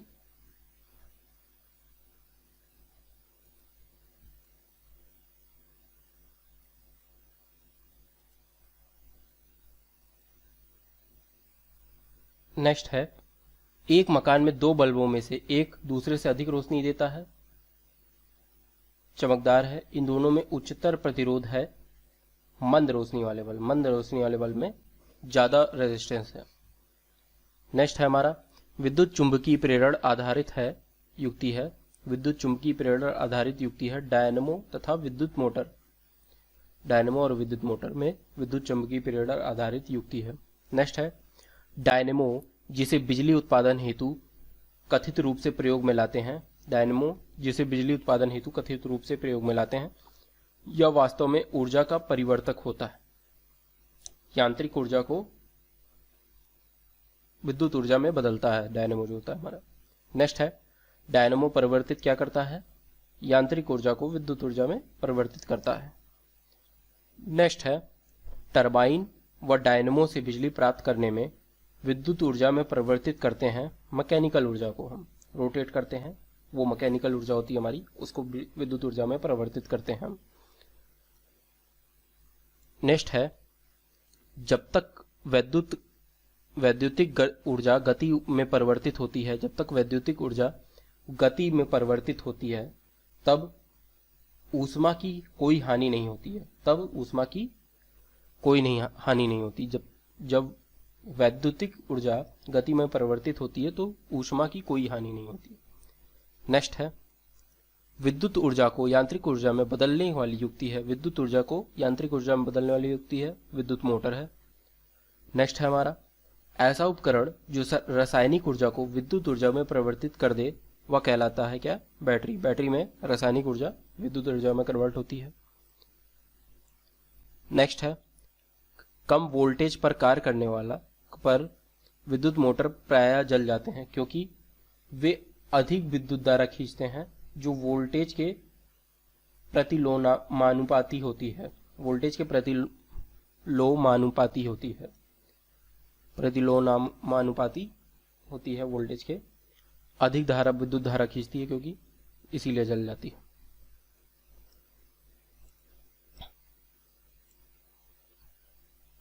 नेक्स्ट है, मोटर कार की बैटरी के संबंध में निम्नलिखित कथनों पर विचार कीजिए। पहला है, वोल्टता समानता 12 वोल्ट की होती है, सही है। प्रयुक्त विद्युत अपघटी हाइड्रो इलेक्ट्रिक अल्म होता है, हाइड्रोक्लोरिक अल्म होता है, HCl होता है, नहीं HCl नहीं होता, H2SO4 होता है। इलेक्ट्रोड सीसा और ताम्र के होते हैं, नहीं ताम्र तो होता ही नहीं है, सीसा होता है लेकिन। नेक्स्ट, धारिता को एम्फियर घंटा में व्यक्त करते हैं, धारिता को एम्फियर घंटा में व्यक्त करते हैं। पहला और चौथा सही है। नेक्स्ट देखते हैं, वह धातु जो रोशनी के बल्बों में फिलामेंट के रूप में प्रयोग होती है, बल्ब के फिलामेंट में जो यूज होता है वो कौन सी धातु होती है? टंगस्टन धातु होती है, इंपॉर्टेंट है काफी। टंगस्टन बल्ब का जो फिलामेंट होता है हमारा वो किसका बना होता है? टंगस्टन का बना होता है, टंगस्टन धातु का बना होता है।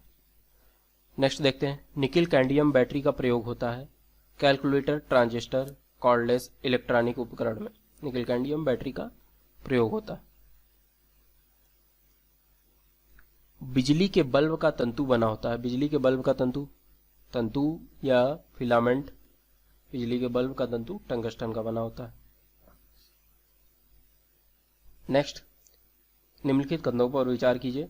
एक साधारण बिजली के बल्ब का अपेक्षाकृत अल्प जीवन होता है क्योंकि फिलामेंट का तार एक समान नहीं होता है। बल्ब पूर्ण रूप से निर्वातित नहीं किया जाता है सकता है। तीसरा है, फिलामेंट के सहायक तार उच्च ताप पर पिघल जाते हैं। तीनों ही सही है, इसमें तीनों ही सही है। नेक्स्ट है, जलते हुए विद्युत बल्ब के तंतु का तापमान ताप सामान्यतः होता है 2000 से 2500 डिग्री सेल्सियस। क्या होता है? जलते हुए विद्युत बल्ब के तंतु का ताप सामान्यतः होता है 2000 डिग्री सेल्सियस से 2500 डिग्री सेल्सियस। जो बल्ब होता है जब जलता रहता है इलेक्ट्रिसिटी में, तो उसके जो फिलामेंट का टेम्परेचर होता है वो 2000 डिग्री सेल्सियस से लेके 2500 डिग्री सेल्सियस तक होता है।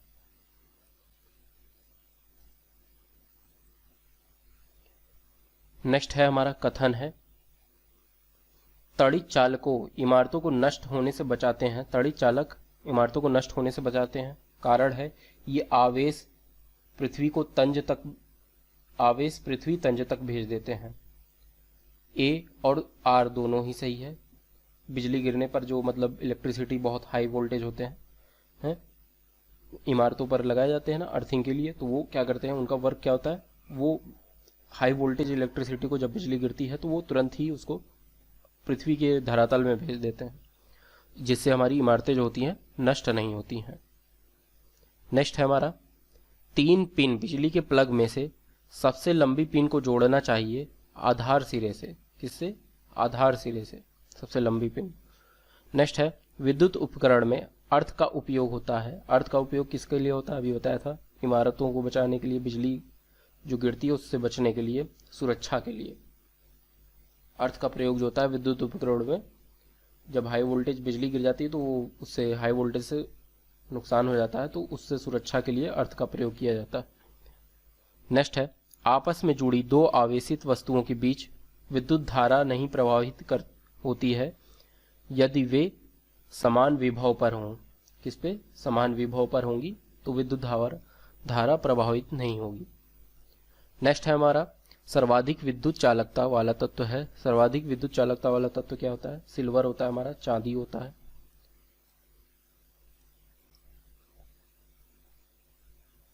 नेक्स्ट है, माइका, तांबा, स्वर्ण, चांदी में से विद्युत का सर्वोत्तम चालक जो है, क्या है? विद्युत का सर्वोत्तम चालक चांदी है। नेक्स्ट देखते हैं, मेंस विद्युत प्रदाय में फ्यूज का प्रयोग एक सुरक्षा युक्ति के रूप में होता है। फ्यूज के विषय में सही कथन है, इसका गलनांक कम होना आवश्यक है, क्योंकि फ्यूज का मेल्टिंग पॉइंट जो होता है, मेल्टिंग पॉइंट कम होना चाहिए, और उसका रेजिस्टेंस जो होना चाहिए वो हाई होना चाहिए, रेजिस्टेंस जो होता है। नेक्स्ट है हमारा, फ्यूज का सिद्धांत है विद्युत का ऊष्मीय प्रभाव। फ्यूज का जो सिद्धांत है विद्युत का ऊष्मीय प्रभाव। जब बहुत ज़्यादा विद्युत उड़ जाती है, तो बहुत ज़्यादा हाई वोल्टेज आते हैं, तो फ्यूज क्या होता है, लोड बढ़ता है जब, तो फ्यूज हमारा जो होता है उड़ जाता है। नेक्स्ट है, फ्यूज में प्रयुक्त होने वाले तार की विशेषता होती है उच्च प्रतिरोध शक्ति, निम्न गलनांक, यानी कि हाई रेजिस्टेंस होता है हमारा। प्रतिरोध क्या है? रेजिस्टेंस है हमारा। और गलनांक क्या है? मेल्टिंग पॉइंट है हमारा। मतलब हाई रेजिस्टेंस होना चाहिए और मेल्टिंग पॉइंट कम होना चाहिए फ्यूज के वायर के लिए। नेक्स्ट है हमारा, घर की सुरक्षित विद्युत सप्लाई के लिए उपयोग में लाई जाने वाली फ्यूज तार जिस धातु की बनी होती है उसका क्या होता है? गलनांक कम होगा, प्रतिरोध अधिक होगा, मेल्टिंग पॉइंट कम होगा और रेजिस्टेंस हाई होगा। नेक्स्ट है, हाइलोजन लैंप का तंतु। हाइलोजन लैंप जो होता है उसका फिलामेंट किसका बना होता है? टंगस्टन का बना होता है एवं सोडियम की मिश्र धातु, टंगस्टन और सोडियम को मिलाकर बनाया जाता है हाइलोजन लैंप का फिलामेंट तंतु। जो होता है हाइड्रोजन लैंप का। नेक्स्ट है हमारा कथन है, एक धातु तार का ताप क्रम बढ़ जाता है जब उसके बीच विद्युत धारा प्रवाहित की जाती है। कारण है धातु के अणुओं के पारस्परिक संगठन से ऊष्मा ऊर्जा का मोचन होता है। ए सही है, उसके बीच की विद्युत धारा प्रवाहित जब की जाती है तो उसका तापक्रम बढ़ जाता है, परंतु आर जो है गलत है, कारण जो है इसका गलत है। नेक्स्ट है घरेलू विद्युत तार स्थापन मूलतः समानांतर संबंध है। नेक्स्ट है घरेलू विद्युत सप्लाई के दौरान काले रंग का आवरण युक्त तार क्या होता है? काले रंग का आवरण युक्त तार जो होता है हमारा उदासीन तार होता है, यानी कि न्यूट्रल वायर होता है। ये क्या होता है? उदासीन मतलब न्यूट्रल वायर, काले रंग का जो वायर होता है। नेक्स्ट है मानव शरीर के विद्युत प्रतिरोध के परिणाम की कोटि है। मानव शरीर का जो रेजिस्टेंस है हमारा कितना है? 10 की पावर 4 ओम, 10 की पावर 4 ओम मानव शरीर का रेजिस्टेंस। नेक्स्ट हम देखेंगे सामान्य ट्यूबलाइट में होती है, ट्यूबलाइट में हमारी कौन कौन सी गैस होती है? आर्गन के साथ मरकरी वेपर होता है ट्यूबलाइट में। हमारे सामान्य ट्यूबलाइट में क्या कौन कौन सी गैस होती है? आर्गन के साथ मरकरी वेपर होता है हमारा।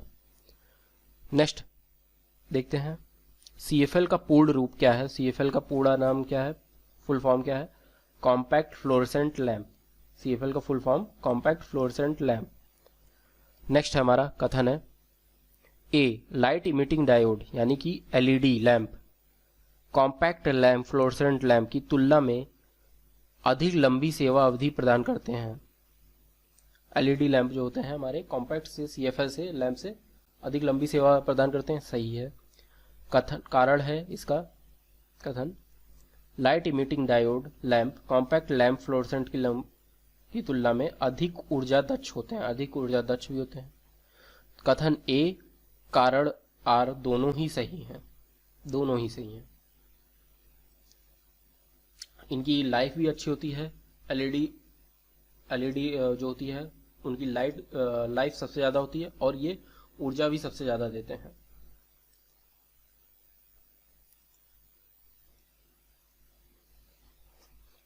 नेक्स्ट है हमारा फ्लोरेसेंट ट्यूब में प्रतिदीप्ति बल्ब में यानी फ्लोरेसेंट ट्यूब जो कि होता है हमारा CFL होता है, उसमें कौन सी गैस भरी जाती है? मरकरी और नियान गैस भरी जाती है, मरकरी और नियान गैस भरी जाती है। और जो ट्यूबलाइट होता है हमारा उसमें कौन सी गैस भरी जाती है? ट्यूबलाइट में हमारी भरी जाती है ऑर्गन और मरकरी ऑक्साइड भरी जाती है ट्यूबलाइट में। नेक्स्ट देखते हैं एक बिजली के बल्ब की अपेक्षा फ्लोरेसेंट ट्यूब को अधिमान प्रिफर्ड किया जाता है, क्योंकि फ्लोरेसेंट ट्यूब जो होता है बिजली के बल्ब की अपेक्षा वैद्युत ऊर्जा का और प्रकाश ऊर्जा में परिवर्तन में अधिक मात्रा में करती है। परिवर्तन में मतलब इलेक्ट्रिसिटी कम खाती है और ऊर्जा अधिक देती है। नेक्स्ट है हमारा श्वेत प्रकाश को नली में पैदा करते हैं, श्वेत प्रकाश को नली में पैदा करते हैं मरकरी अणुओं को दोलित करके, चार्ज करके। मरकरी अणुओं को क्या करते हैं? दोलित करते हैं श्वेत प्रकाश नली में जब पैदा करना होता है। श्वेत प्रकाश को नली में जब पैदा किया जाता है तो क्या किया जाता है? मरकरी अणुओं को दोलित किया जाता है।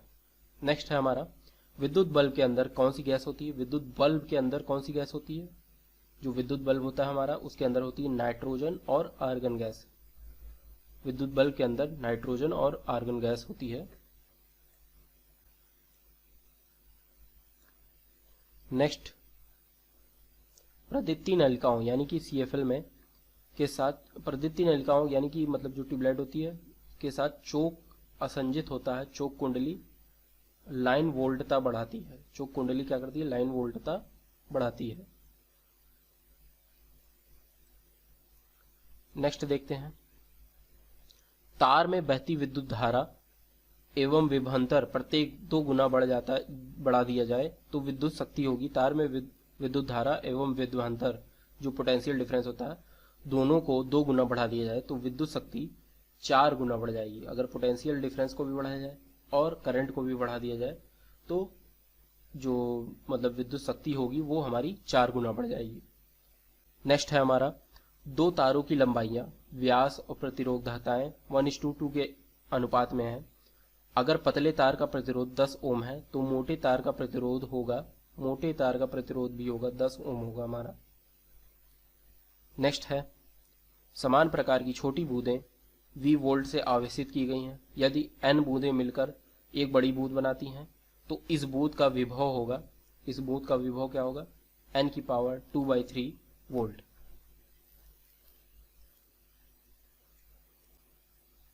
नेक्स्ट है हमारा प्रमाण कथन है हमारा, परिणाम मित्र का प्रयोग वोल्टता के उपचयन और अपचयन के लिए किया जाता है। कारण है, परिणाम मित्र ऐसी युक्ति है जिसका प्रयोग निर्दिष्ट धारा परिपथ में किया जाता है। कथन ए सही है परंतु कारण गलत है। नेक्स्ट है, ट्रांसफार्मर प्रयुक्त होते हैं एसी वोल्टेज का उपचयन और अपचयन के लिए।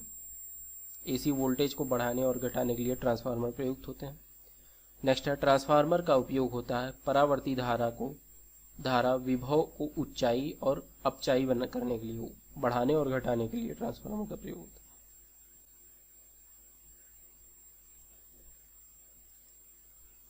है। नेक्स्ट है हमारा, प्रत्यावर्ती धारा उपयुक्त नहीं है। क्या होता है? स्टोरेज बैटरी को चार्ज करने हेतु। प्रत्यावर्ती धारा मतलब क्या होता है? हमारा अल्टरनेट करंट, जो कि हमारे बोर्ड में होता है, इलेक्ट्रिसिटी बोर्ड में होता है अल्टरनेट करंट, घर के अप्लायंसेस को चलाने के लिए। तो घर के डायरेक्ट बिजली के तारों से यानी कि अल्टरनेट करंट से हम स्टोरेज बैटरी को नहीं चार्ज कर सकते, क्योंकि बैटरी में जो करंट होता है डायरेक्ट करंट होता है, और अल्टरनेट करंट से अगर हम बैटरी को चार्ज करेंगे तो हमारी बैटरी ब्लास्ट कर सकती है। नेक्स्ट है, प्रत्यावर्ती धारा को दृष्ट धारा में परिवर्तित करने के लिए युक्ति को कहते हैं, यानी कि अल्टरनेट करंट एसी करंट को डीसी करंट में कन्वर्ट करने के लिए क्या यूज़ किया जाता है? रेक्टिफायर का यूज़ किया जाता है कन्वर्ट करने के लिए एसी से डीसी में। नेक्स्ट है अभिकथन, भारत में विद्युत वितरण कंपनियां विद्युत खपत की गणना किलोवाट घंटे में करती हैं। भारत में विद्युत वितरण कंपनियां विद्युत खपत की गणना किलोवाट घंटे में करती हैं। कारण है, भारत में विद्युत प्रणाली 60 हर्ट्ज आवृत्ति पर काम करती है। कथन सही है लेकिन कारण गलत है। नेक्स्ट है हमारा, विद्युत खपत को बढ़ते क्रम में प्रदर्शित कर रहा है। जैसे कि पंखा जो होता है, पंखे से ज़्यादा टेलीविज़न लेगा, फिर विद्युत प्रेस लेगा, फिर इलेक्ट्रिसिटी ज़्यादा लेगी। नेक्स्ट है हमारा, पृथ्वी के चुंबकीय क्षेत्र का कारण क्या है? भूक्रोड के अंदर की चक्राकार धाराएं जो होती हैं वो पृथ्वी के चुंबकीय क्षेत्र का कारण है। मतलब भूक्रोड के अंदर की चक्राकार धाराएं होती हैं उसके कारण पृथ्वी के चुंबकीय क्षेत्र है। नेक्स्ट देखते हैं, अतिचालक का लक्षण है यानी कि सुपर कंडक्टर जो होता है हमारा, उसका लक्षण है किसका? शून्य परागम्यता। अतिचालक लक्षण सुपर कंडक्टर का लक्षण है शून्य परागम्यता दिखाता है वो। नेक्स्ट है, वह तापमान जिस पर अतिचालकता अधिक आर्थिक महत्व की हो सकती है, जिससे लाखों रुपए की बचत हो सकती है। सुपर कंडक्टर जो है हमारा का बहुत आर्थिक मदद इकोनॉमिक हो सकता है, जिससे लाखों रुपए की बचत हो सकती है। वह तापमान कौन सा होता है? सामान्य तापमान पर सुपर कंडक्टर जो है हमारा बहुत ही इकोनॉमिक होता है, सामान्य नॉर्मल टेम्परेचर पर। नेक्स्ट है हमारा, किसी अतिचालक द्वारा प्राप्त अधिकतम ताप होता है। मतलब सुपर कंडक्टर अधिकतम ताप कहाँ तक जाता है? इसका टेम्परेचर, हाई टेम्परेचर क्या होता है सुपर कंडक्टर का? 133 केल्विन, यानी कि 133 केल्विन होती है सुपर कंडक्टर का, अतिचालक का अधिकतम तापमान। सुपर कंडक्टर का हाई टेम्परेचर जो होता है हमारा 133 केल्विन होता है। नेक्स्ट है, नव अविकृष्ट उच्च ताप अतिचालक है। क्या है? नव अविकृष्ट उच्च ताप अतिचालक क्या है? नया जो आविष्कार किया गया है अभी सुपर कंडक्टर का, उसका उच्च ताप का है, सबसे ज़्यादा उच्च ताप का है, क्या है उसका नाम, ceramic oxide. Ceramic oxide super conductor जो है हमारा, उसका ताप उच्च ताप हाई टेम्परेचर तक झेल सकता है वो। नेक्स्ट है अर्धचालक की चालकता। अर्धचालक की चालकता 0 डिग्री केल्विन पर ताप पर होती है। सेमीकंडक्टर यानी कि अर्धचालक यानी कि सेमीकंडक्टर की चालकता होती है 0 तापमान पर होती है। 0 डिग्री सेल्सियस पर ही काम करता है वो सेमीकंडक्टर। उसकी चालकता जो होगी सेमीकंडक्टर की 0 डिग्री सेल्सियस यानी कि 0 तापमान पर होगी। नेक्स्ट है एक अर्धचालक में विद्युत चालन होता है। एक अर्धचालक सेमीकंडक्टर में विद्युत चालन होता है इलेक्ट्रॉन्स व होल्स दोनों के द्वारा। इलेक्ट्रॉन्स और होल्स के दोनों के द्वारा विद्युत चालन होता है जो सेमीकंडक्टर में। नेक्स्ट है किसी अर्धचालक यानी कि सेमीकंडक्टर का प्रतिरोध गर्म करने पर, किसी अर्धचालक का प्रतिरोध गर्म करने पर क्या होता है, रेजिस्टेंस गर्म जब होता है उसका तो क्या होता है, रेजिस्टेंस उसका घट जाता है। नेक्स्ट है निकट अतीत में हिग्स बोसान कण के अस्तित्व के संसूचन के लिए किए गए प्रयत्न लगातार समाचारों में रहे। इस कण की खोज यह महत्व है कि यह हमें यह समझने में मदद करेगा कि मूल कणों की में संहति क्यों होती है, मूल कणों में संहति क्यों होती है। नेक्स्ट है हमारा परम शून्य तापमान पर अर्धचालकों में विद्युत प्रतिरोध होता है। परम शून्य तापमान में पर अर्धचालक में जो विद्युत प्रतिरोध होता है अनंत होता है। रेजिस्टेंस जो होता है हमारा 0 डिग्री सेल्सियस पर सेमीकंडक्टर में क्या होता है, इनफाइनाइट होता है, अनंत होता है। नेक्स्ट है हमारा तांबा जर्मेनियम ग्रेफाइट तथा चांदी में से अर्धचालक की तरह ट्रांजिस्टर में प्रयोग होती है। क्या होती है हमारी, जर्मेनियम प्रयोग होती है ट्रांजिस्टर में। सेमीकंडक्टर क्या है हमारा, जर्मेनियम ट्रांजिस्टर में जो यूज होता है। ट्रांजिस्टर बनाने के लिए सर्वाधिक प्रयुक्त पदार्थ जो है हमारा क्या है, सिलिकॉन। सिलिकॉन सबसे बेस्ट एलिमेंट है हमारे ट्रांजिस्टर को बनाने के लिए, सेमीकंडक्टर। नेक्स्ट है हमारा आर्सेनिक, जर्मेनियम, ऑस्मियम तथा रेडियम में से ट्रांजिस्टर का एक महत्वपूर्ण भाग क्या है, जर्मेनियम है हमारा, सेमीकंडक्टर है। नेक्स्ट है तड़ित चालकों को बनाने में लोहे की छड़ों की अपेक्षा तांबे की छड़ों की वरीयता दी जाती है। कारण यह है लोहे की तुलना में तांबा विद्युत का अधिक सुचालक है और वायुमंडलीय परिस्थितियों में सरलता से ऑक्सीकृत नहीं होता। दोनों ही सही हैं। ये वरीयता तो दी जाती है तांबे के चालकों को, कॉपर को, और यह होता है जो विद्युत का मतलब इलेक्ट्रिसिटी का बेस्ट कंडक्टर होता है, अधिक सुचालक होता है इलेक्ट्रिसिटी का। और एटमॉस्फेयर में ये जल्दी से ऑक्सीडेशन नहीं होता, इसका रिडक्स मतलब इसमें जंग नहीं लगती है, ऑक्सीडेशन नहीं होता है, ऑक्सीकृत नहीं होता है तांबा जो होता है हमारा।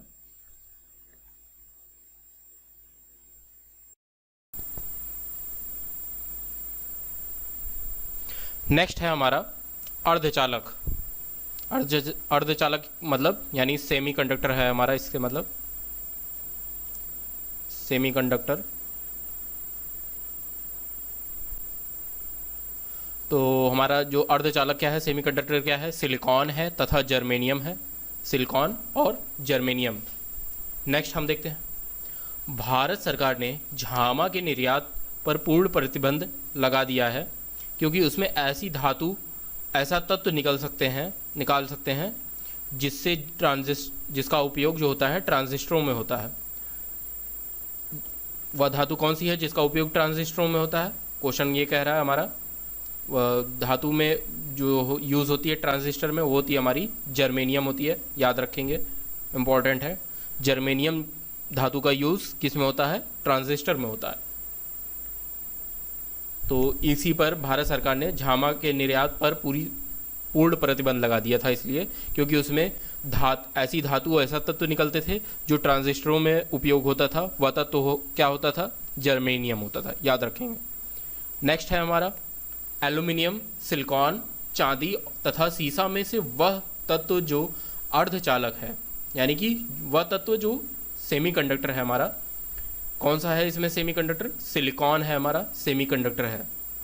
इसी से हमारे कंप्यूटर के प्रोसेसर्स एंड अदर डिवाइसेस में जो मेमोरी चिप में सिलिकॉन का ही यूज़ किया जाता है। हमारा आईसी बनाने में सिलिकॉन का यूज़ होता है। नेक्स्ट देखते हैं, मैच द फॉलोइंग है। मेसॉन की खोज किसने की थी? Hideki Yukawa. याद रखेंगे, हिडेकी युकावा ने मेसॉन की खोज की थी। नेक्स्ट है हमारा, काफ़ी इंपॉर्टेंट है, पॉजिट्रॉन की खोज किसने की थी? पॉजिट्रॉन की खोज किसने की थी?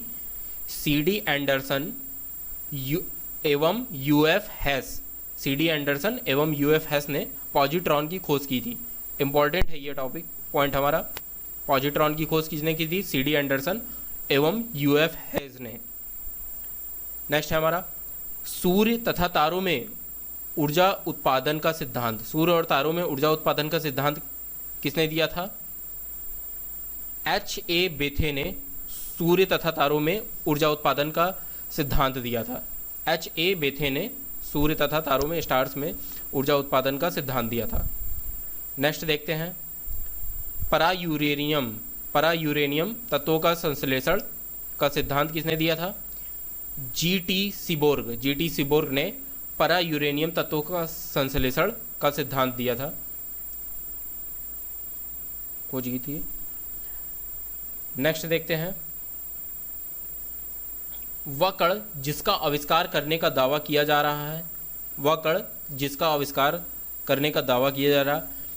एल्बर्ट आइंस्टाइन के सापेक्षवाद सिद्धांत को गलत साबित करने के जोखिम में डाल सकता है।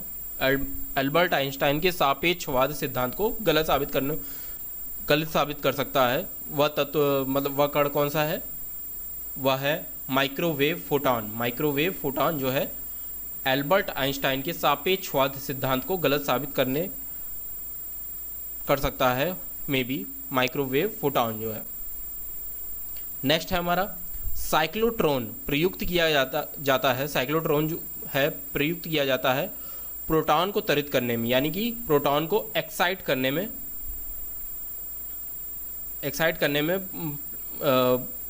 साइक्लोट्रॉन प्रयुक्त किया जाता है। नेक्स्ट हम देखते हैं, पेयजल में गामा उत्सर्जक समस्थानिक है। पेयजल में गामा उत्सर्जक, गामा रेज जो है समस्थानिक है या नहीं है, इसकी पुष्टि की जा सकती है। पेयजल में क्या होता है, गामा रेज जो है समस्थानिक है या नहीं है, इसकी पुष्टि की जा सकती है प्रस्फुरण गणक से की जा सकती है। किससे की जा सकती है? प्रस्फुरण गणक से। पेयजल में गामा उत्सर्जक समस्थानिक है या नहीं, तो वो किससे की जा सकती है इसकी पुष्टि? प्रस्फुरण गणक से।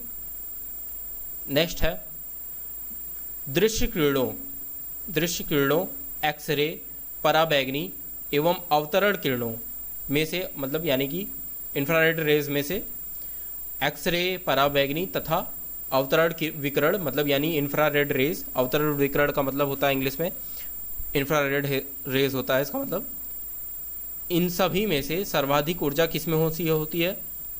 तो सबसे ज़्यादा अधिक ऊर्जा जो होगी एक्सरे में होगी हमारे। पराबैंगनी, इंफ्रारेड रेज और एक्सरे में से किस में सबसे सर्वाधिक ऊर्जा होगी? एक्सरे में होगी। याद रखेंगे, इंपॉर्टेंट है ये। नेक्स्ट हम देखते हैं, ऊर्जा के संदर्भ में विभिन्न विद्युत चुंबकीय विकिरणों का आरोही क्रम है। तो सबसे पहले रेडियो तरंग होगी, उसके बाद माइक्रोवेव होगा, उसके बाद अवतरण विकिरण यानी कि इंफ्रारेड रेस, और उसके बाद लाइट रेस होगी हमारी जिसमें हम देखते हैं। उसके बाद पराबैंगनी विकिरणें हैं, फिर एक्स किरणें हैं और गामा किरणें। याद रखेंगे, गामा किरणों में सबसे ज़्यादा ऊर्जा होती है, गामा किरण रेज में सबसे ज़्यादा ऊर्जा होती है। उसके बाद जो होता है हमारा एक्सरे किरणें होती है, और सबसे कम ऊर्जा जो होती है हमारी जिसमें होती है वो होती है हमारी रेडियो तरंग होती है। याद रखेंगे, रेडियो तरंगें होती हैं। नेक्स्ट है हमारा, तारे अपनी ऊर्जा प्राप्त करते हैं। तारे अपनी ऊर्जा कहाँ से प्राप्त करते हैं? नाभिकीय संलयन तथा गुरुत्वीय संकुचन से। नाभिकीय संलयन और गुरुत्वीय संकुचन से तारे अपनी ऊर्जा प्राप्त करते हैं, नाभिकीय संलयन और गुरुत्वीय संकुचन से। नेक्स्ट है हमारा, सितारों में ऊर्जा के स्रोत का कारण है। सितारों में मतलब जो हमारे स्टार्स हैं या सन हैं, उसमें ऊर्जा के स्रोत का कारण जो है उसमें क्या है? हाइड्रोजन का हीलियम में कन्वर्ट होना। हाइड्रोजन जो होता है वो है, हाइड्रोजन का हीलियम में परिवर्तन जो होता है वो मेन ऊर्जा का स्रोत है। सितारों में और तारों में, स्टार्स में या सन में हमारे हाइड्रोजन क्या होती है, हीलियम में कन्वर्ट होती है, हाइड्रोजन जो होती है। नेक्स्ट देखते हैं, एक कृत्रिम उपग्रह में विद्युत ऊर्जा का स्रोत होता है। कृत्रिम उपग्रह यानी कि हमारे सैटेलाइट जो भेजा जाता है उसमें विद्युत ऊर्जा का स्रोत क्या होता है, हमारा सोलर सेल, सौर पैनल्स लगे होते हैं जो विद्युत ऊर्जा का स्रोत होते हैं हमारे सैटेलाइट के लिए। नेक्स्ट देखते हैं,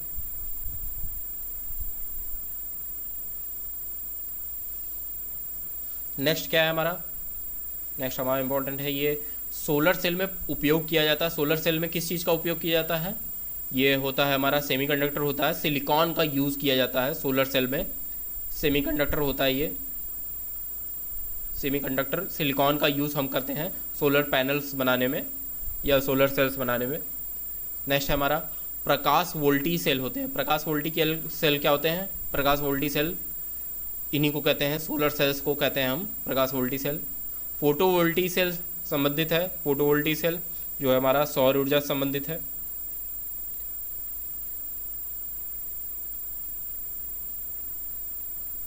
नेक्स्ट क्या है हमारा, परमाणु रिएक्टर। परमाणु रिएक्टर क्या है, आवणिक भट्टी है। परमाणु रिएक्टर क्या है, हमारी आवणिक भट्टी है, याद रखेंगे, इंपॉर्टेंट है ये काफ़ी।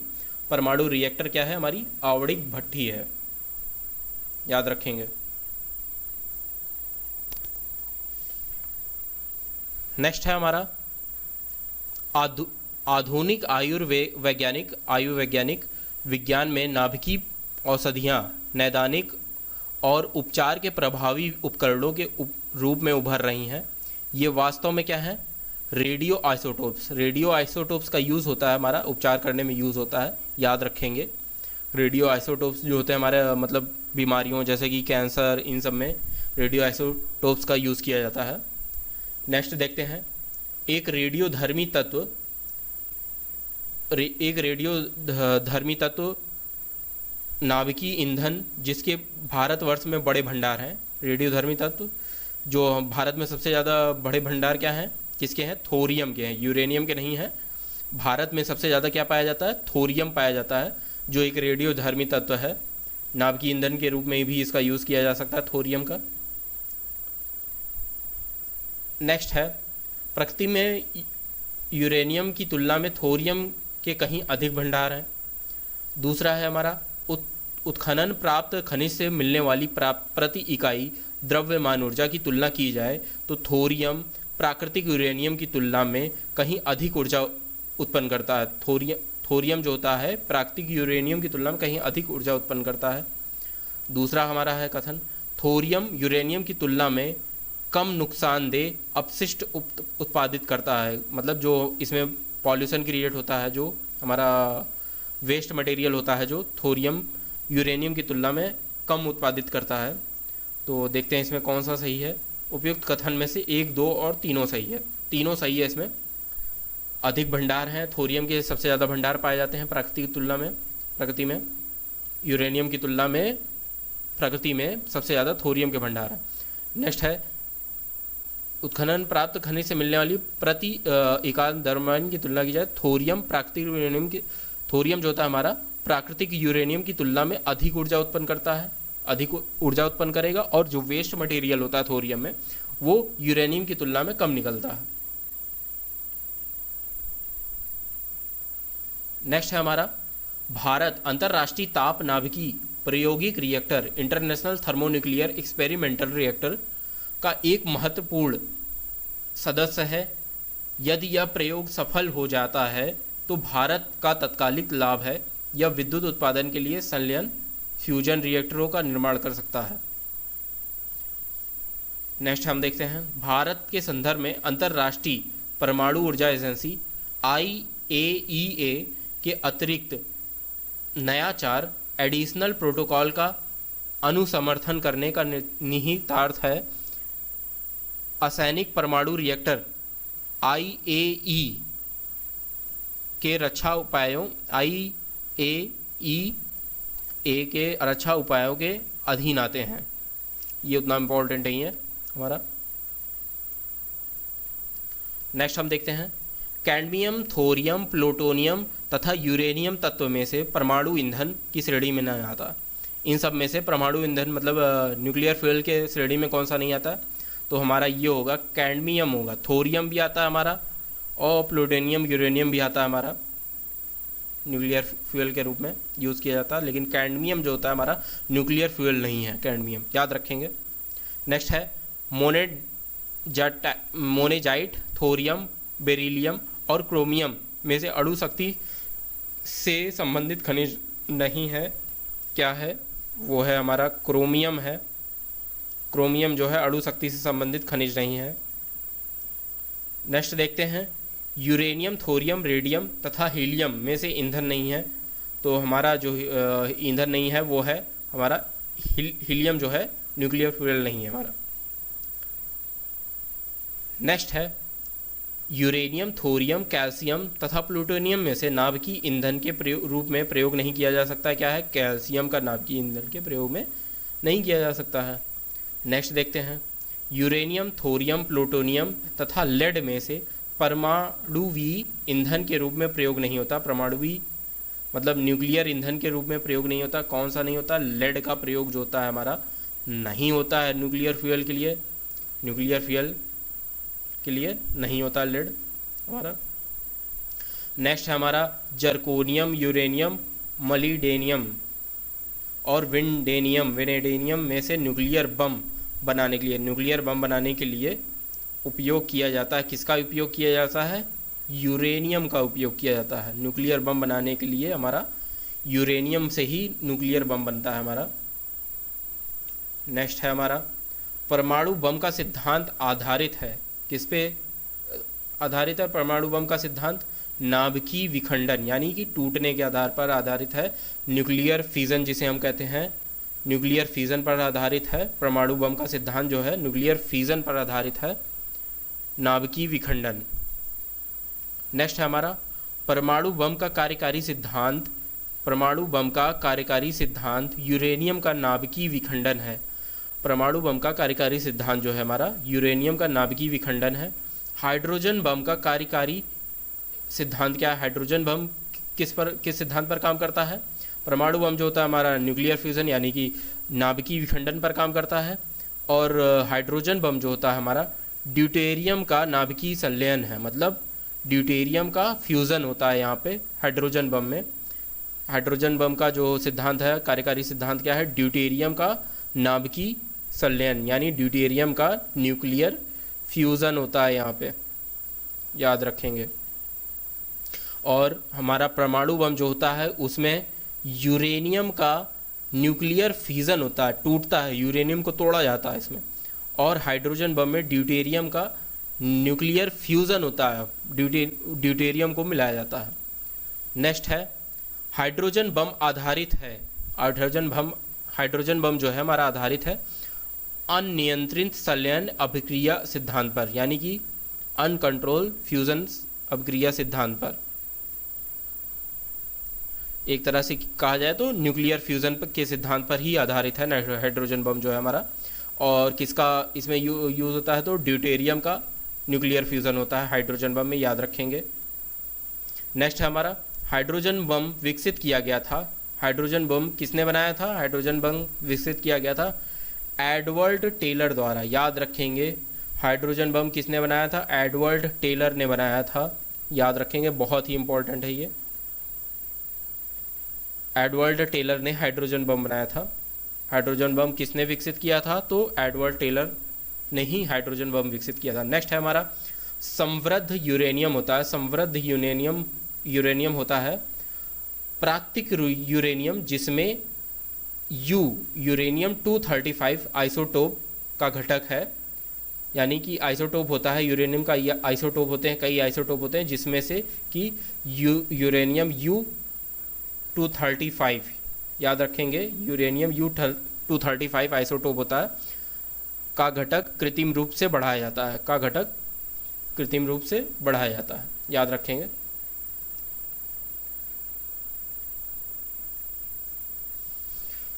नेक्स्ट है हमारा यूरेनियम के रेडियोधर्मी विघटन का अंतिम उत्पाद। रेडियोधर्मी विघटन का अंतिम उत्पाद क्या है? सीसा। वेस्ट मटेरियल जो यूरेनियम के रेडियोधर्मी विघटन, जब न्यूक्लियर फिजन होता है यूरेनियम का, तो जो वेस्ट मटेरियल निकलता है, क्या अंतिम उत्पाद क्या होता है इसका? सीसा निकलता है इसमें से। नेक्स्ट हम देखेंगे एक रेडियो एक्टिव पदार्थ जिसकी अर्ध आयु, रेडियो एक्टिव पदार्थ जिसकी अर्ध आयु है 4 महीने है, इस पदार्थ के 3/4 का क्षय होने में, मतलब 3/4 इसका क्षय होने में समय लगेगा, क्या लॉस होने में क्या समय लगेगा? कितने महीने? 8 महीने। 3/4 जो होगा उसकी अर्ध आयु जो है 4 महीने है, 4 महीने में यानी कि वो आधा हो जाता है। इस पदार्थ की 3/4 का क्षय मतलब 3/4 लॉस होने में कितना समय लगेगा? वो 8 महीने लगेगा, याद रखेंगे। नेक्स्ट है हमारा किसी विघटन तत्व की अर्ध आयु किसी विघट नाभिक तत्व की अर्ध आयु जो है 5 वर्ष है, 5 वर्ष है। 20 वर्ष बाद विघट नाभिक पदार्थ जो अंश बच जाता है वह क्या होता है? 20 वर्ष बाद क्या बचेगा? अंश बचेगा 1/16 भाग, मतलब 1/16 भाग जो होगा उसका बचेगा। 5 वर्ष की आयु होती है, अर्धायु जो होती है उसकी 5 वर्ष आयु है, और 20 वर्ष बाद जो उसका घटक जो बचेगा, पदार्थ का शेष जो बचेगा वो 1/16 बचेगा। नेक्स्ट है हमारा एक रेडियोधर्मी पदार्थ की रेडियो एक्टिव एलिमेंट की आयु जो है हमारी 10 दिन है। इसका अभिप्राय यह है कि पदार्थ के 3/4 भाग का विघटन 20 दिनों में हो जाएगा, यानी कि पदार्थ के 3/4 भाग का विघटन जो होगा 20 दिनों में हो जाएगा।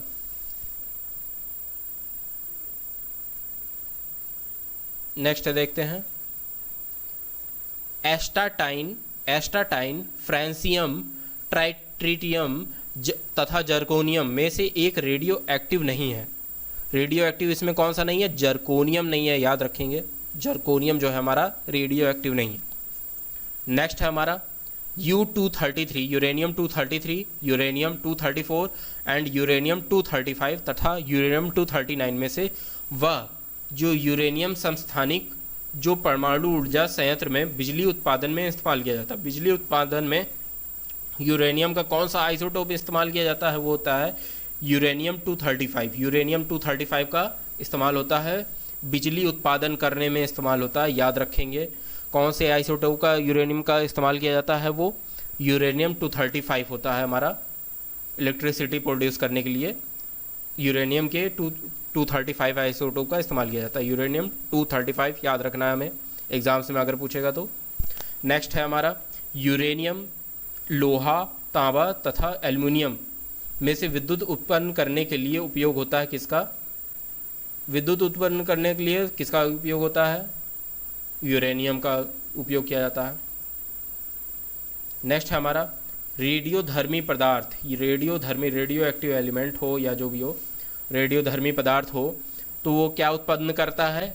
अल्फा कण उत्पन्न करता है, बीटा कण उत्पन्न करता है तथा gamma rays. Alpha rays, gamma rays, beta rays, यानी अल्फा रेस होती है और गामा रेस होगा ये उत्पन्न करेगा, और कौन सी होती है? Beta race. नेक्स्ट है हम देखेंगे, याद रखेंगे, काफ़ी इंपॉर्टेंट है। रेडियोधर्मी पदार्थ उत्सर्जित करता है, क्या उत्सर्जित करता है? अल्फा कण, बीटा कण तथा गामा किरण, यानी alpha rays, beta rays, gamma rays, याद रखेंगे, इंपॉर्टेंट है काफ़ी ये। नेक्स्ट है अगर चालू नाभिकीय रिएक्टर में चलते हुए नाभिकीय रिएक्टर में कंट्रोल छड़ों का उपयोग न किया जाए, मतलब जो न्यूक्लियर रिएक्टर होते हैं उसको कंट्रोल करने के लिए एक छड़ होती है जिसका उपयोग किया जाता है, वो शायद उससे कंट्रोल किया जाता है न्यूक्लियर रिएक्टर को। तो उसका अगर उपयोग ना किया जाए तो चेन की प्रक्रिया जो होगी अनकंट्रोलेबल हो जाएगी, यानी चेन प्रक्रिया जो रहेगी चलती चली जाएगी और वो विस्फोटक का रूप ले लेगी अगर न्यूक्लियर रिएक्टर में कंट्रोल छड़ों का उपयोग नहीं किया जाता है तो। नेक्स्ट है ब्रोमियम की होती है शायद, ये कंट्रोल छड़ें जो होती हैं किसकी बनी होती है? ब्रोमियम की बनी होती है।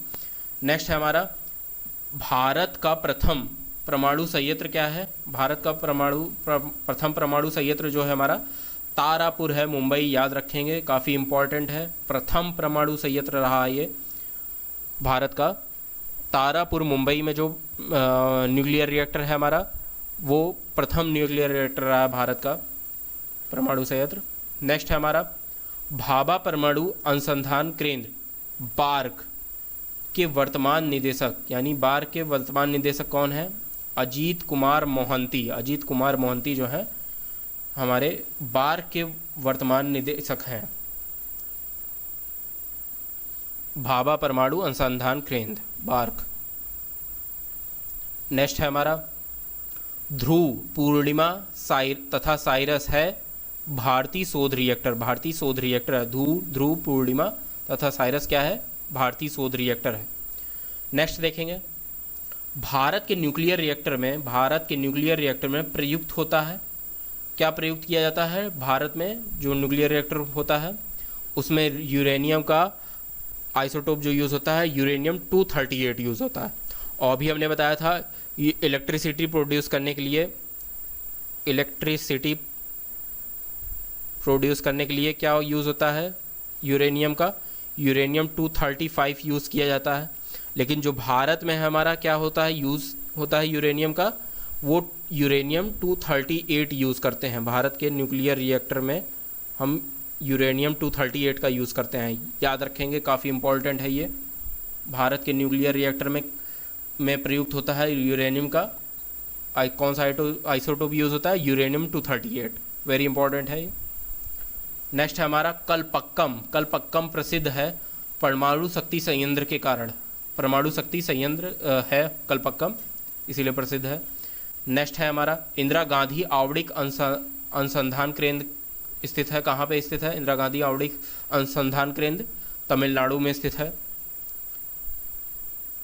नेक्स्ट है हमारा मैच द फॉलोइंग है Indira Gandhi centre for atomic research. ये कहाँ स्थित है? हमारा तमिलनाडु कलपक्कम में है हमारा Indira Gandhi centre for atomic research. Next हमारा atomic minerals directorate for exploration and research. Atomic mineral directorate for exploration and research ये कहाँ स्थित है? हमारा हैदराबाद में स्थित है। Atomic mineral directorate for exploration research जो है हमारा हैदराबाद में स्थित है। नेक्स्ट है हरीश चंद्र रिसर्च इंस्टीट्यूट। कहाँ पे है? हरीश चंद्र रिसर्च इंस्टीट्यूट जो है हमारा वो है इलाहाबाद में, याद रखेंगे। इलाहाबाद में जो रिसर्च इंस्टीट्यूट है एटॉमिक रिसर्च इंस्टीट्यूट क्या है? हरीश चंद्र रिसर्च इंस्टीट्यूट इलाहाबाद में स्थित है। नेक्स्ट है Saha institute of nuclear physics. Saha institute of nuclear physics कहाँ स्थित है? ये है कोलकाता में स्थित है, याद रखेंगे, वेरी इंपॉर्टेंट है ये।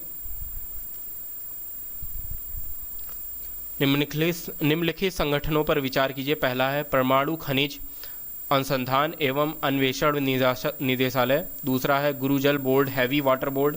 तीसरा है भारतीय rare earth limited, Indian rare earth limited. चौथा है भारतीय यूरेनियम कॉरपोरेशन। पूछा क्या है? इनमें से परमाणु ऊर्जा के विभाग के अंतर्गत हैं, सभी हैं, चारों हैं। नेक्स्ट है हमारा भारत में भारी जल। भारी जल का उपयोग किस में होता है? न्यूक्लियर रिएक्टर में यूज़ किया जाता है भारी जल का उपयोग। वो भारत में जो भारी जल बनाया कहाँ जाता है? याद रखेंगे ट्रॉम्बे में बनाया जाता है। भारी जल कहाँ बनाया जाता है? भारत में ट्रॉम्बे में बनाया जाता है।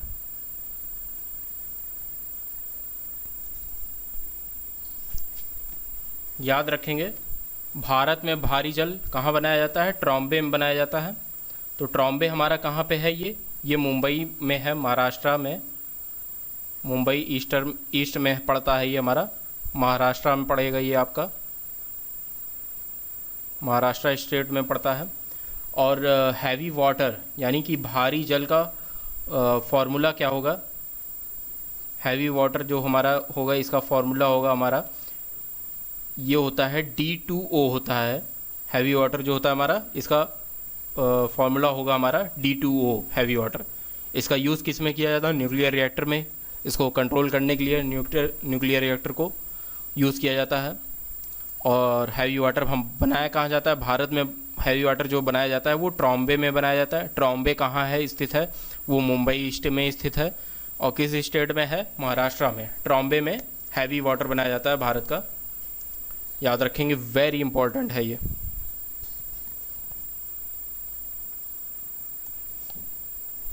नेक्स्ट है हमारा मैच द फॉलोइंग, ये है हमारा, देखते हैं कलपक्कम जो है कहाँ पे स्थित है, परमाणु शक्ति केंद्र है कलपक्कम का, ये स्थित है तमिलनाडु में स्थित है कलपक्कम। और नरेरा परमाणु शक्ति केंद्र, नरेरा कहाँ पे स्थित है, नरेरा हमारा उत्तर प्रदेश में स्थित है। नरेरा कहाँ का परमाणु शक्ति केंद्र है, उत्तर प्रदेश का है। नेक्स्ट है काकरापारा, ककरापार, ककरापार कहाँ पे है, काकरापार ये हमारा गुजरात में है, गुजरात में है काकरापार परमाणु शक्ति केंद्र गुजरात का है। और दूसरा ट्रॉम्बे, ट्रॉम्बे कहाँ स्थित है, ये है हमारा महाराष्ट्र में परमाणु शक्ति केंद्र है जहाँ पे। और हैवी वाटर जो होता है हमारा वो भी ट्रॉम्बे में बनाया जाता है, याद रखेंगे। नेक्स्ट है मैच द फॉलोइंग है राजस्थान परमाणु ऊर्जा संयंत्र, राजस्थान परमाणु ऊर्जा संयंत्र कहाँ पे है, रावत भाटा कोटा में, राजस्थान परमाणु ऊर्जा संयंत्र जो है रावत भाटा कोटा में स्थित है। नरेरा परमाणु ऊर्जा संयंत्र कहाँ पे है, नरोरा परमाणु ऊर्जा संयंत्र जो है हमारा उत्तर प्रदेश में है, उत्तर प्रदेश में स्थित है, पहले ही देख चुके हैं हम लोग। नेक्स्ट है हमारा मद्रास परमाणु ऊर्जा संयंत्र, यानी कि मद्रास यानी कि तमिलनाडु है, तमिलनाडु में परमाणु ऊर्जा संयंत्र कहाँ पे है, कलपक्कम में स्थित है।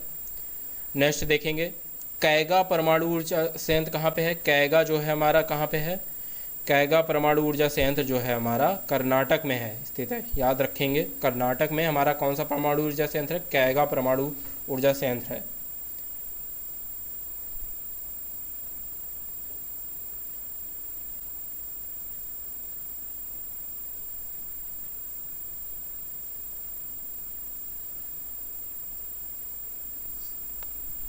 नेक्स्ट है हमारा नरोरा, घाटशिला, कलपक्कम, नंगल उपयुक्त में से परमाणु ऊर्जा संयंत्र स्थित है, पहला तथा 3, पहला और दूसरा जो है परमाणु ऊर्जा संयंत्र है।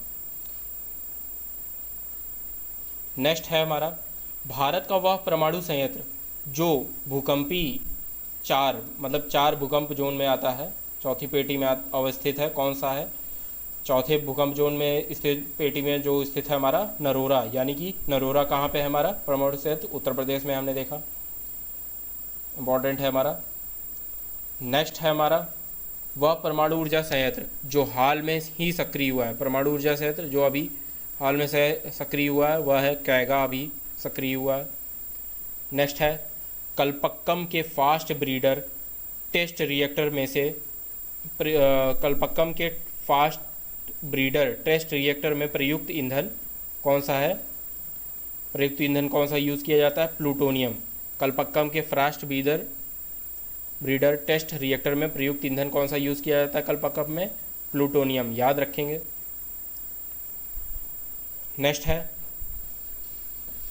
इसमें केवल प्राकृतिक यूरेनियम ईंधन के रूप में प्रयोग होता है, दूसरा हमारा कथन है इसमें प्लूटोनियम कार्बाइड एवं प्राकृतिक यूरेनियम कार्बाइड का मिश्रण ईंधन के रूप में प्रयोग होता है, तीसरा हमारा है कथन इसमें 200 मेगावाट से अधिक परमाणु विद्युत उत्पन्न की जाएगी, 200 मेगावाट से अधिक परमाणु उत्पन्न की जाएगी। कलपक्कम फास्ट ब्रीडर रिएक्टर के विषय में उपयुक्त में से सत्य कथन जो है हमारा क्या है, उपयुक्त कथन में से सत्य कथन जो है हमारा दूसरा और तीसरा है।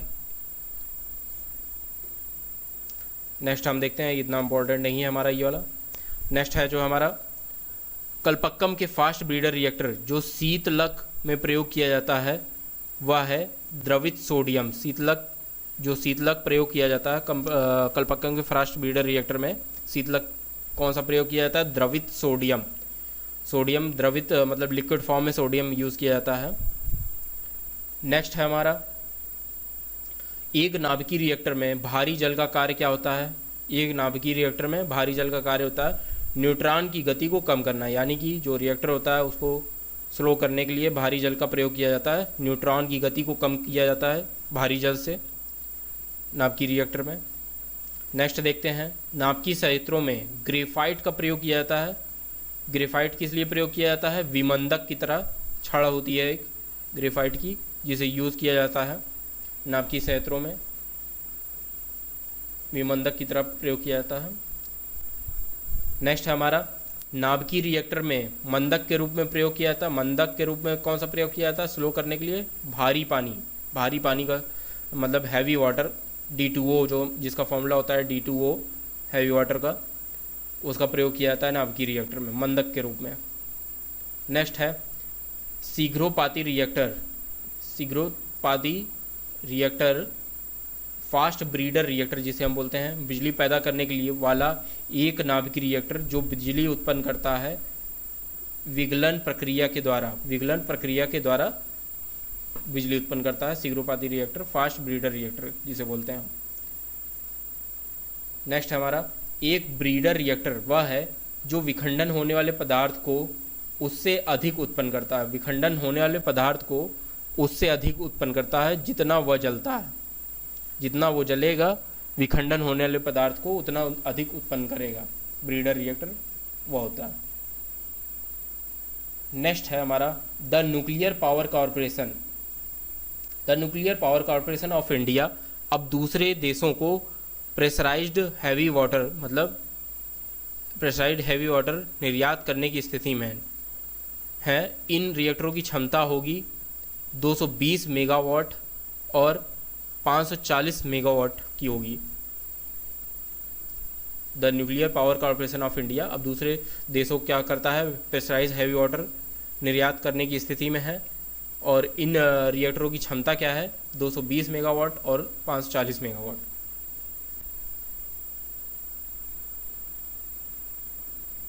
नेक्स्ट हम देखते हैं काकरापारा, कैगा, कुडानकुलम तथा तारापुर में से वह नाभिकीय शक्ति संयंत्र जिसकी कुल स्थापित क्षमता अधिकतम है। सबसे अधिक क्षमता किसकी है? कुडानकुलम की है। कुडानकुलम रिएक्टर की सबसे अधिक नाभिकीय शक्ति है। याद रखेंगे, बहुत ही इंपॉर्टेंट है ये। सबसे पावरफुल रिएक्टर कौन सा है? कुडानकुलम है हमारा, याद रखेंगे इन सब में से। नेक्स्ट है पोखरण नाभिकीय परीक्षण। ये हमारा पहला एटम बम बनाने का परीक्षण था, पोखरण में किया गया था। तो जो पहला नाभिकीय परीक्षण जो किया गया था वो 1974 का आधिकारिक कोड था। 1974 में किया गया था पहला नाभिकीय परीक्षण, याद रखेंगे, पोखरण में। और जिसकी थीम थी हमारी, क्या थी इसकी थीम थी? 1974 जब पहली बार नाभिकीय परीक्षण किया गया हमारा, तो उसकी थीम थी हमारी स्माइलिंग बुद्धा थी, याद रखना है। बहुत ही इंपॉर्टेंट है ये, काफ़ी एग्ज़ाम में कई बार पूछा गया है ये। पोखरण नाभिकीय रिएक्टर जो पहली बार 1974 में जब किया गया तो उसकी थीम क्या थी हमारी? स्माइलिंग बुद्धा थी। और दूसरी बार जब हमारा पोखरण दूसरी बार परीक्षण किया गया, कब किया गया था ये हमारा? 1998। ये अटल बिहारी की गवर्नमेंट में किया गया था, अटल बिहारी वाजपेयी की गवर्नमेंट में 11 मई 1998 को। याद रखेंगे ये डेट, काफ़ी ऐतिहासिक डेट थी ये। और इस दूसरे परीक्षण का थीम जो थी हमारी, क्या थी इसकी थीम? पोखरण की सेकंड की इसकी थीम थी हमारी मिशन शक्ति थीम थी इसकी। क्या नाम था? मिशन शक्ति, याद रखेंगे। पहले जो इस पोखरण नाभिकीय परीक्षण हुआ था हमारा, उसकी थीम थी हमारी स्माइलिंग बुद्धा। दूसरे पोखरण में जब दूसरी बार परीक्षण किया गया हमारा नाभिकीय परीक्षण, तो उसकी थीम थी हमारी मिशन शक्ति। और ये कब किया गया था? 1998 को किया गया था, 11 मई 1998 को। काफ़ी ऐतिहासिक क्षण था वो भारत के लिए। नेक्स्ट है हमारा मई 1998 में पोखरण में भारत ने 5 परमाणु परीक्षण किए थे। 5 परमाणु परीक्षण किए गए थे इसमें 1998 में। पोखरण स्थित है, कहाँ पे स्थित है पोखरण? हमारा राजस्थान में, याद है सब, बहुत अच्छी तरीके से याद कीजिए क्योंकि ये काफ़ी इंपॉर्टेंट है। तो इसमें हमारा जो पहला परीक्षण किया गया 1974 में किया गया, उसकी थीम हमारी थी स्माइलिंग बुद्धा। और दूसरा परीक्षण जो किया गया हमारा 11 मई 1998 को किया गया है, जिसकी थीम थी हमारी मिशन शक्ति थीम थी, अटल बिहारी की गवर्नमेंट थी उस टाइम। और पोखरण जो है हमारा स्थित है कहाँ?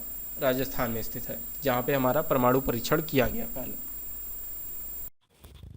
दोस्तों हमारे साथ इसी तरह जुड़े रहें। इस वीडियो को लाइक करें, चैनल को सब्सक्राइब करें और बेल आइकन को जरूर दबा लें।